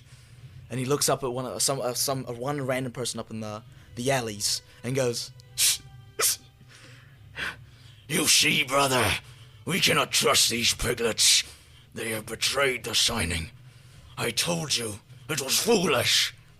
And you watch as what you would imagine to be one of the other main members of the quartet, one of the dictators, was in the stalls up above. And you watch as they look down. You can almost hear a mutter of, what a shame. And they go like this and slide it across. Now, you're gasped. You're thinking, what has happened here? And as you kind of turn towards where you heard the gunshots, smoke still leaving the gun, your eyes meet with Chaos. And you can see an unspoken story etched deeply into his eyes. They were once, bright, full of confidence, now glisten with a veil of kind of unshed tears. Like pools of kind of murky water, reflecting sorrow and regret. You can tell he didn't want to do it. He's still shaking in hand. There's a heaviness in the way he holds your gaze particularly. And it's as though he's holding back outpours of confession and apologies, guilt in his eyes. Something inside you tells you he didn't want to do this, and you watch as he buckles down to one knee. After making sure that one person of the quartet leaves and the rest, you see him go, it's done. My liege. As he bends down to his leader. You've been conned. Who's he bending down to again? Obsidian Prime. So none of the other quartet, because they're all communicating to Obsidian, right? They leave. They are leaving. So us and Obsidian and his guards are the only ones in here that see this. Oh, well, when they heard the gunshots, they would immediately start leaving. The only one that stayed to look behind was the other dictator of the quartet. That is the only other one that was there for you to... See the whole my liege? Okay. No, they left. Right, so we're the only ones that see. Because they think you're immediately attacking. Right. Which obviously isn't true. Wait, can I ask who shot him? We don't Kayn. know. Huh? Kayn shot him. But wasn't he with us? Yeah, wasn't he on the ground with us? Yeah, he was with me, Kayn, and... Yeah, he used a gun and shot. But he was. But I thought he was up on the... upstairs. Near where the dictator was. Okay, never mind. Yeah, same. He would have shot. He still shot. It was a gun. That was But I released. thought I'm sorry. Guns couldn't Go through walls, I don't know. go through quartet. No, but they shot the gym. They shot the gym, so he knew we were shooting, killing the first character immediately. I mean, yeah. If I he's couldn't got- use that information before. Oh, okay. No, but he's got... No. But this isn't a battle one in any armor, because they weren't expecting shots. Okay. Now, as you're looking at him, They wanted it. you can see he didn't want to do it, right? You can see it, because what you kind of gather is when he was in the human continent, with you, a quartet member was in the human continent with you. He saw that humans and humans and quartet were the same. And in that one decision he made, he stopped peace. Wait, so he's not human. No, he's full quartet. What? How How did no one notice this? Yeah, how could we not? Because he's under armor. Unless any of you stripped him down. Just I thought asking. we just talked face to face with this guy. Yeah. That's what I thought as well. Yeah. I didn't think he would have armor. Yeah. And is there a snitch? No. that He doesn't have a sent mask him- on. He doesn't have a mask who on. sent Th- him It's on right this here. mission? Also, it's like under his armor. Just Yeah. like a little bit. So he's Yeah. not full quartet. No, but he's a full member of the quartet. He's not like a... Okay. But he's like one of those lower ranks that only gets a little bit Yeah, of crystal. he's humanoid. Because when you said full quartet, Yeah, I thought like a giant crystal walking around. I'm like, how do we not notice this guy? What the fuck? Nah, he's not like that level quartet, but... Okay. Did I'm assuming there's some mole inside our Can we go chase after the quartet that leaders. left? Who assigned us this guy again? He just knocked at our door. Yeah, this guy accepted him. It's like, yeah, come Oh, on. Lauren, you said Lorenzini, and we'll especially take this guy as well. Look. I'm going to turn around and go, Kale, how could you? I am under him first, before any. And you hear a... Oh, that's right. He's done a fantastic job.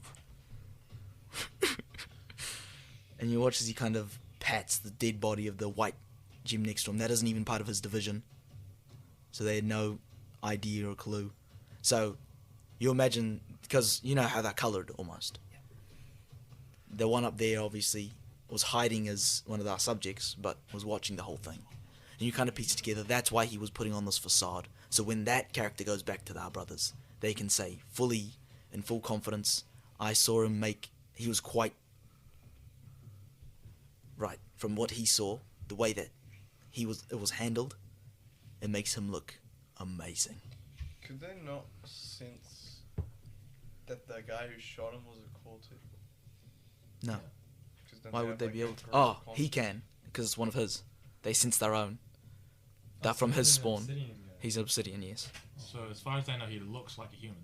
Yep. And this human-looking guy shot the okay.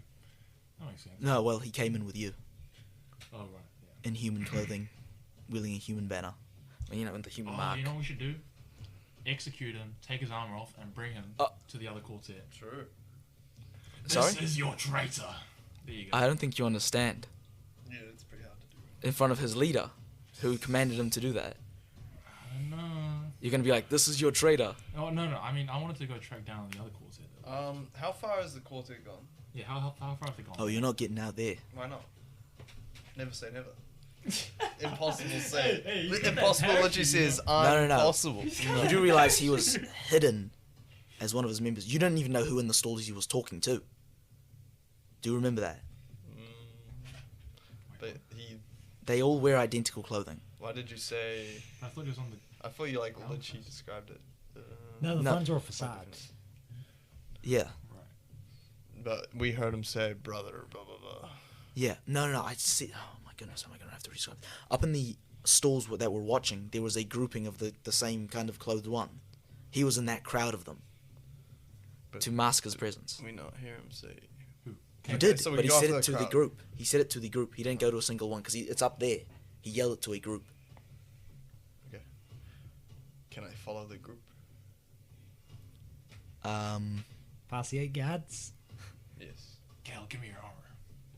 You may certainly try. Roger. Right.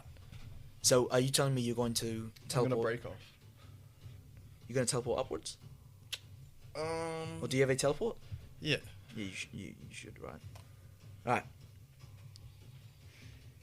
So, what's the immediate actions? Hold My on. immediate action is to follow the group. I'm gonna join Taylor. I'm joining Taylor. I'm following the quartet. Alright, so how are you doing this? Do you all have teleports? Yep. Mm-hmm. Wait, Well, how shouldn't- high up is shouldn't this Kayn- balcony, actually? You can get up there. Is it super jumpable? No. Are you sure? Because the new ruling on super jump has made it better.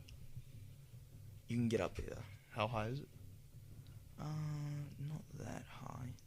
Feet? 15 feet. I'd say about 15 feet. Then I'll super jump. I'll just instant transmission then. No, I mean, you're not going to be able to super jump. He's gonna, like, smockle you.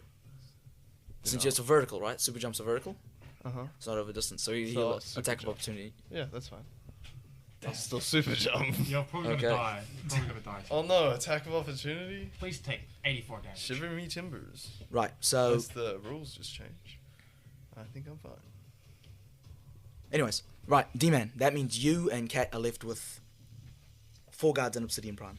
Wait, but I thought me and Kayn and Kyle were together, so me and Kayn would be up the top. No, you won't be allowed up the top, no, not at all. Then So how did Cal get up there? Yeah. Kel wasn't was up there, he was also down down. there with you. With the And humans. then quickly, Why did you think you're up there? Well, he you, went up to Mordecai. initially you said he was up there when he shot. Yeah. And then you said he went But up you- to Oh, Okay. no, Mordecai. I thought you meant down there with you. Yeah, he was down there with you. He would no way he was up there. So Kale shot him point blank. Yes. Shit. And then Obsidian Prime looked up at the stands and said, "Good job." No, he looked no, up and he's said, looking at brother, brother. look what they've done. That's what he said. We'll check the VOD. Check. You'll check it and you'll see I'm right, because I am right. But up in the aisles, there's just the crowd, and then Yeah. he was not up there. He was down there with you, and he shot point blank. Right. So you leave. Mm. Right. With Kale. He can attack of opportunity if he wants. With Kale. No, Kale's with Mordecai though, so we can't Yeah. Do you want to pick up Kale? I thought we were going to If show you evidence. can, why not? If you can try, that's gonna be hard to do. Oh no, but then he's going to track our every location, isn't he? You want to show evidence? Yeah, show him evidence. That it wasn't That's us. why I thought it was No, coming but off. that's gonna be hard to Ah. do. I mean, you can try. I'm. Can you instant transmission with another person? No. Can you super jump with that person? Can you? Don, Right. you know the rules. Done. What is the rules? Can you super jump with a person? With a person? Oh, I can don't cast. think Probably you can. half I'll speed. No, carrying. I would absolutely not even let you do that. No, there's no way you can that's super jump with a true, person. But Black. Right. no, it'd be half speed. So it'd be half D-Man, Yeah, you I'm watch half as Taylor immediately turns. How does this not look like Obsidian? You watch as Taylor immediately turns over and jumps to the balcony. Same as Kayn teleports up there, and you watch as Cassius also teleports up there, leaving you and Darian with Obsidian Prime, two of his elite guard, and a minigunner and something else, some other swordsman. What are you doing? I would. Is there any line of sight out of the building? No, the door's locked behind you. No The only one- ways out is the balconies. Seems like you're cyber fucked. What about the 2 doors on the side? Do they lead out? Two doors on the side. By the throne. By the throne. Mm, As mentioned in the last session. right. Unfortunately, you were thinking of Silverstoke's offhand area. You were in Silverstoke. Oh, yep. So what would you like to do? You don't have an instant transmission, do you? I don't. I can tank it. I Tank don't it for mind a little doing bit. Alright. I don't mind. Keynes wants to do something, Can Ken? I have room shambles, me, and Cal both up there? Indeed. What does To it take? take out What does thing take as a thing? Rune takes a bonus action, then A bonus thing action. So action, you'd like to bonus initiative in? action. You'd like to initiative in with D-Man's initiative? No, gosh. Nah, I'll just get out there then. Screw Yep. them. What if you go upstairs and then do it? I think I'm also gonna have to instant transmission out, but Do I'm you- gonna. Pardon? Do you have instant transmission? I do. Alright, so you go instant transmission But up there as well. before that, I'm gonna drop a pocket fog on Cat, so there is now I a. did a black thing. What's pocket fog? It's a smoke grenade. Ah, okay. So there's now a 30-foot cloud of smoke. As I drop it, instant transmission up, and obviously it detonates after. Cat, what are you doing? I have no instant transmission, so I'll Are you try and walk here? out the back door, the door we came in from.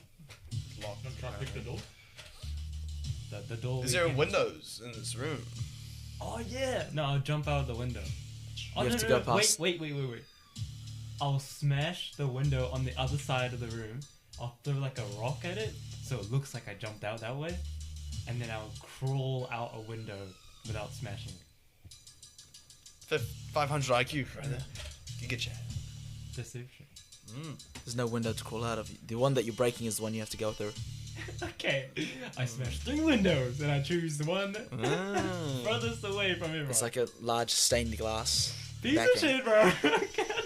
It's just one large stained glass. It's like a backing you have to church jump almost. through. vibe. Yeah. There'll be a lot of I stained windows. smack the door, and then I smash the glass. Oh wait, no. That's a lot of actions. Oh my goodness. No. I smash the glass with a rock, and then I kick the door, and then I use the glass to jump out. Yeah, I jump out the glass. Yeah. Right. Okay. As you're running rampant, the only thing you watch, or you don't hear it, but you just watch as he stands there in the smoke, and he's commanding whatever legion is outside to immediately kill and defend the second member, is what you would imagine he's doing. Okay. And you hear him go, "Run, little piggy," as you jump out the window. Yep. I'm assuming you meant kill whoever goes after the second member. Right. Taylor, you immediately go up and... Right, you're first. Roger. What do you... You walk up, there's a corridor that goes across. One leads to one side, one leads to the other. There's a left and So there's it's a an right. intersection. Yep. Okay. Left and right. Do I look and do I see anyone either side? No. No doors or anything that has just been shut? No, they look like they lead just into open stairwells that go downwards. Interesting. Or upwards. Is there a window? Is there a window? No. No windows? No. Oh, maybe yeah, there would be. Can I look outside? Yeah. What do I see? You see kind of just the outskirts of the area. So it's a... But like, do I see people walking around? No. Oh, you see soldiers. Yeah. And which way are they going?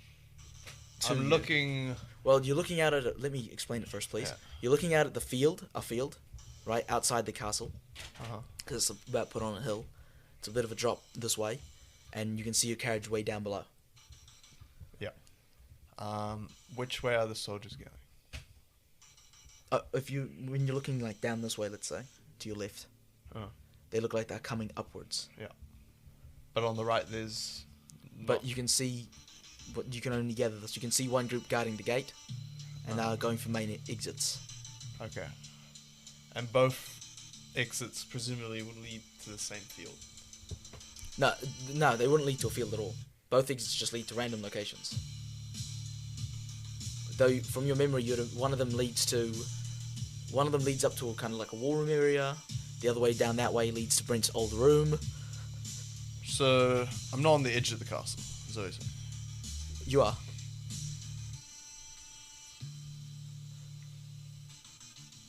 And you said when I look out the window, I see grass. It's So put if on I a go mountain hill. downstairs and out, there should be grass. Wait for me. Just wait there. Right? Would you like to just wait there? Probably, but is that true? No. How come? Tyson, what are you doing? Okay. Can I? What is this can I open the architecture? window? Right? Out the window's the exact same thing you see as Taylor. Can I like look down against the wall, see if there's any other windows down there? There's not. It's a straight drop. Okay, I'm gonna suggest the hook and rope, but nothing else we can do there after. How high up are we? rough? Not that high up. It's just up on top of like side of a cliff kind of area. Not like side of a. Not that high. Oh, you're off a cliff. Okay. That doesn't compute. It's not like a cliff, but where you're standing it's just straight down. Yeah. It's built up on a hill, Yeah. Silverstoke. But you see And- there's grass outside. Yeah, there's grass outside. Like, so there's like a bit of. It's not like a straight cliff. I know what you're saying. But No, it goes out to like a plain of grass. yeah. And so how high up am I from the grass? Not that high up. Like, if you do you just want to leave? If you just want to leave, I'll just let you just go out of and leave. Chase the quartet down. So. Well, if you're forfeiting that idea, I'll let you just leave out this window. It's a clear exit. It's Are the enough to hook and quartets chain and not go going down. You gotta outside? risk it or it's war, man. It's Yeah, easy hook true. and chain and go down. Nah, I'm going for the quartet. I'm just. And if you trying go to down those find an stairs, optimal I'll way. let you find an exit down into the grass. I won't like gatekeep that. Yeah, there's an exit down into the grass Yeah, in some sort of way. but. How is this? Does the like logical escape path include the grass? It's any one you want to go down. You can just see and No, easy for exit. them. No. The logical escape path would be to go to our soldiers, Uh-huh. which are thousands of. Yeah. So they brought all their soldiers? Oh, like I said, there's only like a battalion here, so not thousands, but like a couple hundreds. Yeah. Like the amount that we had in humans. Yeah. You imagine there's a battalion here, kind of like a battalion there, maybe a little bit over 1,000, but not more than 1,000. Okay. Not more than like a couple thousand. It's fully What is dense Tyson populated. thinking? Well, Tyson. Or Cassius? Thinking we just, Cassius is thinking we just split up. Split, you want me to go left, you go right kind of thing? Except I don't mean, want there's to not go. much we can do. Uh-huh. I mean, we're dead either way. So, Yeah, I'll do that, but I'll go the way where I didn't see guards coming. I mean, because it's either this or war, man. Yeah. So you just wanna. So which way are you going, Tyson? Sorry. I'll take left with all the guards. I'll we're go going to right. go right. Yeah. And who has the earpiece? You do. Yeah, I've got an earpiece with Kayn. Okay, keep that in mind. Now, Kayn, which way would you go when you walk out there? You see Tyson. You see Cassius running left. Timothy Bones running right. Kayn and be like, I'll follow. Kayn, go right. Okay, then I'll just go right. Right. Now, Taylor, what you find yourself on? Kayn, you as well. Which way are you going? I'm gonna go same way as Tyson left. You see it leads to a spiral upwards or a stairs downwards. For me? Yep, that's what you see. And Kayn. I would assume down is the strat. Is it like... Is it more floors? Or is it more like a tower? You know how like castles have like towers in It's the like a corner? tower. Yeah, it's like a tower. Yeah, I'll go down then. I think. Yeah, I'll follow. Now, what you see below is it leads directly into a slit going into the kitchen, and another slit going into some other sort of room, and it kind of goes down till it hits below the castle. Now, you imagine this to be some sort of slave passage that Silverstoke uses. Passage. So is it tunnels? It's to get to around the castle. Can I use that? I think that'll be useful actually. Right, you doing the same? Yup. You're not going to a specific location? Nah. I'm gonna ask you to come with Tyson, and just like be asking like what he sees pretty much. No, okay, yeah. So we have eyes above us, be like, as he's going. Cassius, what are you seeing right now? Well, You know that guy. That's a good question. What am I seeing right now? Right. You take the left, and you have the same option to go up the spire kind of way or downwards. Right, well, I'm probably gonna go down, assuming it's a tower. Which is the way to my old bedroom? Oh my god. It'd be probably upwards. I mean, up. And then Cassius would like to grab Brent by the arm and drag him down with me, so we don't split up. But John, you should ask what he's doing. Yeah. Brent, what Alright, the so you hell watch are this- you doing? You could get a high point of view from up so. Well, why would they let him leave while we're still around? If we're really that much of a threat. What are you talking about? I don't know. But what if they're upstairs still in the castle and they're expecting us to run out? Well, Brent, you're on your own. That's all I'm saying. I'll meet up with you soon. Go. Right. we go. Right. So who wants to start? Right, Tyson, you go downwards and you find yourself in a flurry of kind of like guest rooms and other areas. It leads off to a hallway, some banquet halls, what you assume to be banquet halls, but it leads you into this kind of... You go down, it leads into... It's like a large room. Like a dining hall? Not like a dining hall, but it's like a large room that looks like it would lead to a dining hall and has a pair of... It's like an offshoot part of the... For more guest rooms and the sort. You know, where it kind of has a ball kind of vibe to it. And you imagine what you're using right now is kind of just like the back passages of the castle. Okay. Right. I'm just gonna keep heading on. As someone who's been here before, do I know, like, roughly the layout? No, not of where you are. But, like, of the castle itself. Yeah, I'd say you all roughly kind of know it. So is there a particular room you'd like to be targeting for? Tyson, you as well? Yeah, you go, Tyson. Oh, so do the quartet leave any paper trails around for us? Like, just dropping selenite dust everywhere, wherever they're walking? Unfortunately not, no. Oh, okay. Surely they have, like, loud footsteps, you know. Like crystal. Or the full ones, which you probably don't want to meet them, so. Any evidence of any guard presence around where I am? No. It's quite nice. So they probably aren't over here then. Magnus, where do you think they would take a VIP? I would say they'll be going back to their homeland at this point. Do we see any carriages or anything of, like, transport? Where's their transport, like, located? You won't be able to see it. His Mustang. When we arrived? So it was just as Mustang when we pulled up? The only sort of source of transport you saw is just as Mustang outside. Can we steal his Mustang? You assume not. Really? Cyanide poisoning to hell. No. No. I mean, Dunno, you don't know But how to I'll work get it. it started. We're pretty smart, though. We're pretty If they smart. figured out how to turn it into But I mean, like, selenite, we could turn it Hot back. wire it. If it is hot wireable. Mm. Or you don't know if he has to don it like a suit of armor and he powers it with his own He, core. like, sticks his arm in it. Alright. So it might not be worth the risk to enclose Maybe yourself within Kayn. it. No, your hand's not like it.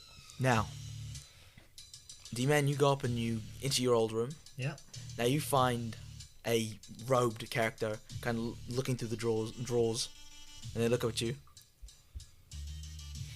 And you watch as they turn around, look at the window, and look back at you. Look at Please. the window, look back at you. Please wait. I just want to talk. As I no weapon in hand. Are you one of the members of the quartet? I don't think they speak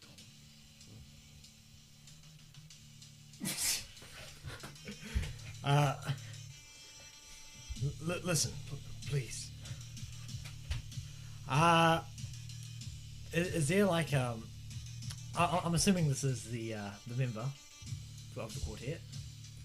Does it look like one of those robed people on the balconies? Yeah, it does. Yeah. All right. I'm just gonna go like, I'm just gonna say it out loud.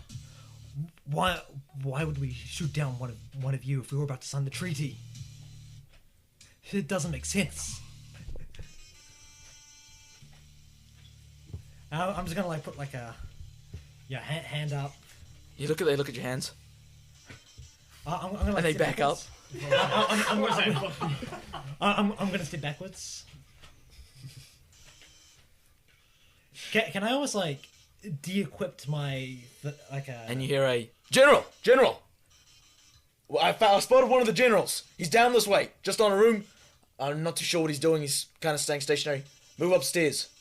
I think he had somebody coming with him, and you can hear him doing the like proper talking. Wait, who? The robe guy? No, someone down the hallway that spotted you. Another quartet. I'm just gonna go. Please, we want peace. Oh, I can't say anything really. You say, please, I want peace too. To the robe guy. I don't. Shoot, can I quickly? Maybe talk about how like the war tyrant clearly set this up to create war.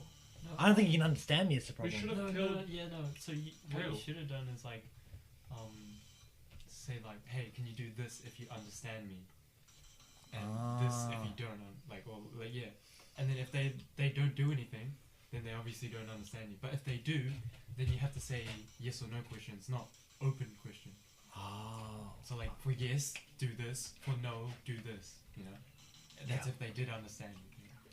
But I guess yeah. I might actually have to steal that. We have guards on your call coming at you. Yeah. At the pace. I'll jump out of the window if I have to.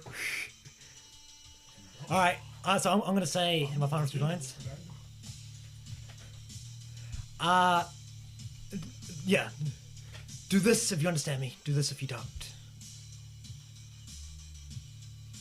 As I gesture like a close hand to say if he does understand me, and open hand to say if he doesn't. They stare at you with a blank stare. Okay. Well, I'm about to do something actually just crazy. Kidnap them.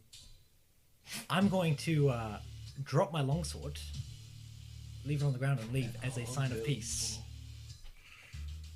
Almost like a this, no fighting. And you jump out the window. And I jump out the window with my hook and chain, rappel down the side, and there isn't any window below us, yeah? Oh, there is. Oh yeah. The one they were looking out of. You just get kicked in the face. We went there. So there's no way I'd be able to just kick back in? Anywhere? Not really that you... That one place you probably could. Alright, I'll go for there. Yeah.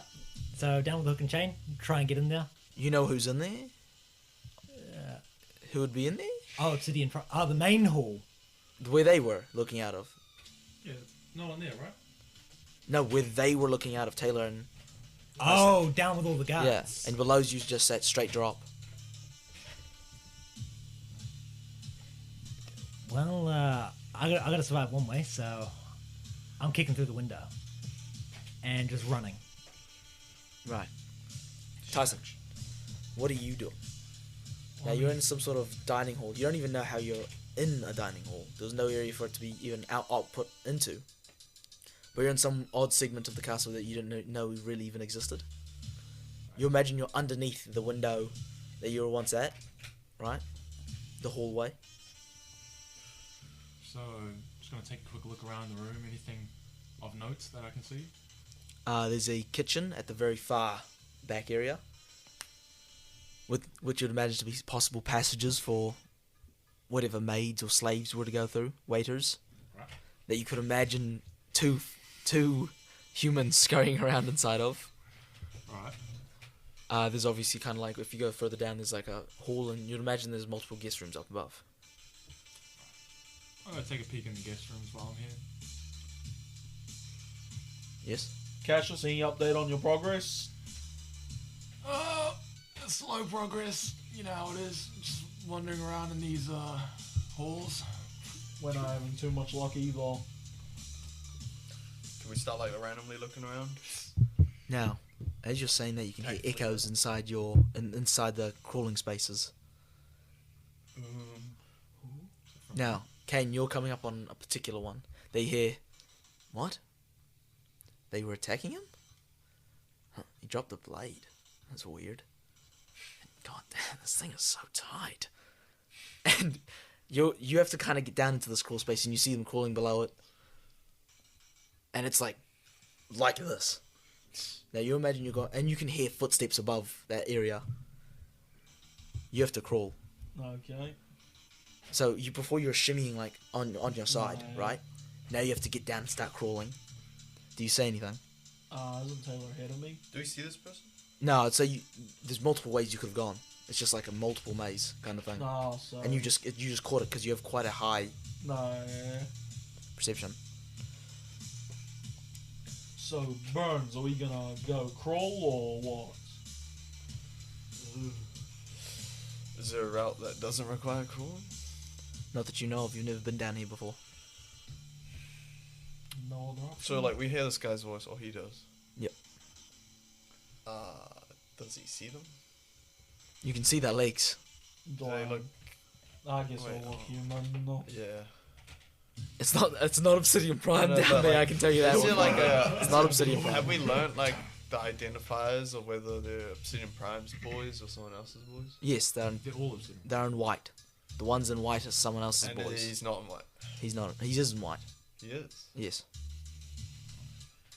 So to be clear, he does not look like Obsidian Prime's boys. No. He's one of the other Pearl. I think we should Looking try and guys. talk to him. Because this guy can clearly speak English because he just talked on the fucking intercoms.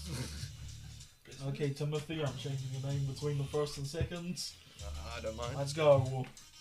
And I'll whisper this to him so he doesn't hear us. Right. Well, I'm a little plus 5 claustrophobic. agility. And my 40 feet movement. Now. You just follow this character along. Yeah. And you hear them go, it's like a crawl. They don't do this, but it's like a very tight crawl space I'm in. Can just send somebody over. Jeez. No wait, I think I'm starting to see light. I think I see a guard, maybe a few of them. Thank God. You caught the intruders yet? What? Jumped out a window? But you've got men down below. Perfect. Well, oh. I think there's... What the... There's some large rats behind me. Some large rats behind me. Conceal! Conceal! What, do you have that? No, you don't. What did I think you did? No. Right, but they're nearing the exit. Can we be like, psst, we're here for you? No. I don't know. We could deceive him in some way. I mean, he seems like fairly negotiable. Yeah. Can we like Talk to him. talk to him, maybe? Well, the thing is, we're hanging some guards. Yeah. Can we like before he gets too close to the guards? Can we fucking Yeah, just Get his try and attention? talk to him. What are you saying? Wait. Wait up, no. No. Psst. We need to talk to you. Please. We're here to help. We heard the rocket. We heard the ruckus of what was happening up there. Oh my god, you don't want to lie to him. Holy shit! It's mutated rats! We're not mutated. What? We're not mutated rats. Is that what you're saying? Yeah. What? No. Why? Say, we're here for peace or something like that. We're here. I just mutated rats one piece. That's correct. What are you saying? Because he's nearing the exit. You can see the We're not light. mutated rats. Please stop. We Give us a just want chance. to talk. Yeah, we just want to talk. That sounds good. Yeah. You just want to talk? I don't have any food. We're not mutated. Right. What I see was. He can't see behind him, of I course. just want to talk. We're not mutated rats. Because for some reason he's dead scared of mutated rats. Oh, you're the humans. Oh fuck. We are mutated rats. Rah. We want your food. Yeah, that's right. At least. What are you saying to save this one? Hold on, hold up, wait a minute. We're not those humans. We want cheese. There's been a very big misunderstanding. We're one of you now. We've been set up by your leader's brother. You would say anything as Can you I s- chase me through this crawl Can I space. speak Elvish to him? What? I don't think it Why? was Elvish, mate. He'll think we're elves now. What's We want peace now. No. We aren't trying to deceive. Maybe. We want peaceful humans, us elves. Right, so what's your last Hail Mary play before he leaves this little crawl Like a space? little status check on Oh, Give okay. me Hail Mary, Hail Mary. Kings now. Give me the Hail Council of Mary. the Kings. You may not believe us, but why would we ever kill someone when we're just trying to make a treaty? It was clearly that warmongering brother of his.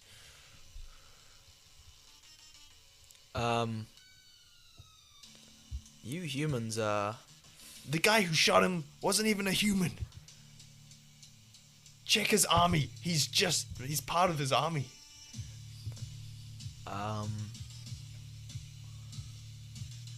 why would I believe you?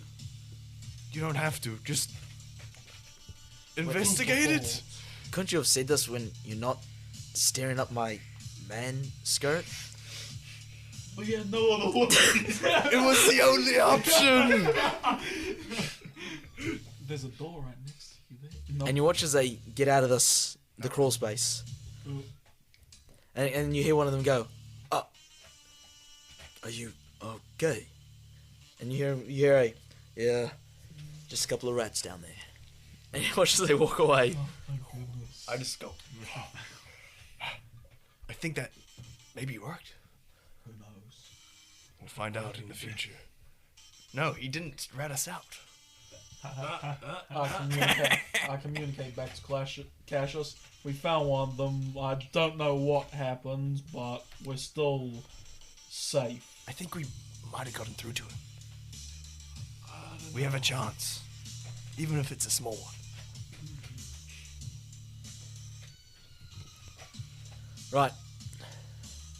Tyson. Where are you? I don't know. I thought I was just walking around. Yes, you're still in the banquet hall, as one would say. Okay, I'm probably gonna leave the banquet hall then. Head back the way I came up the stairs. Right. Now, as you are looking down, you see what looks to be Obsidian Prime standing in the hallway, watching the legs of Brent Carter rappelling down. Rappelling down.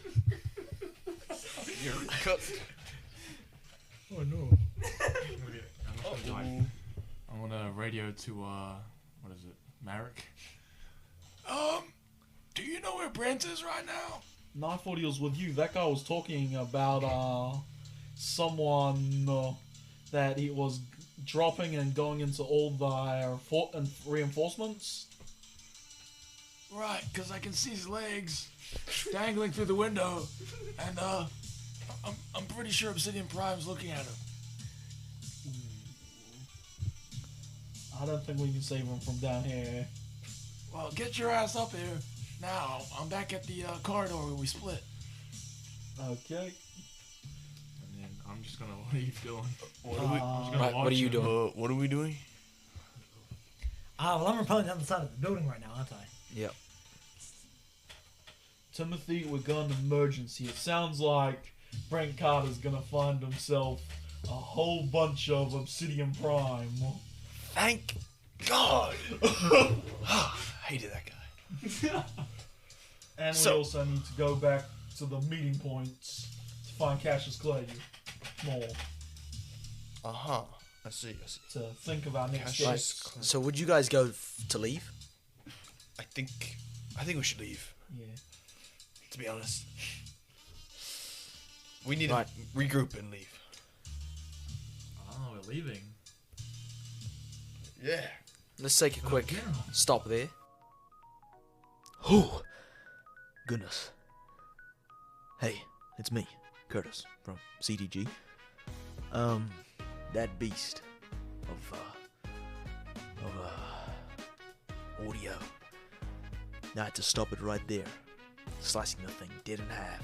It was just getting a little too chunky. I'm sure we can finish off this creature when we have the time. I'm sure the other half of it is quite closely in reach by either a tapping of your phone or a quick click of your mouse, but nonetheless, I had to deal with this beast swift and fast. But truly, I apologize. I had to slice it in half because this thing was getting way too big. Thank you. Goodbye.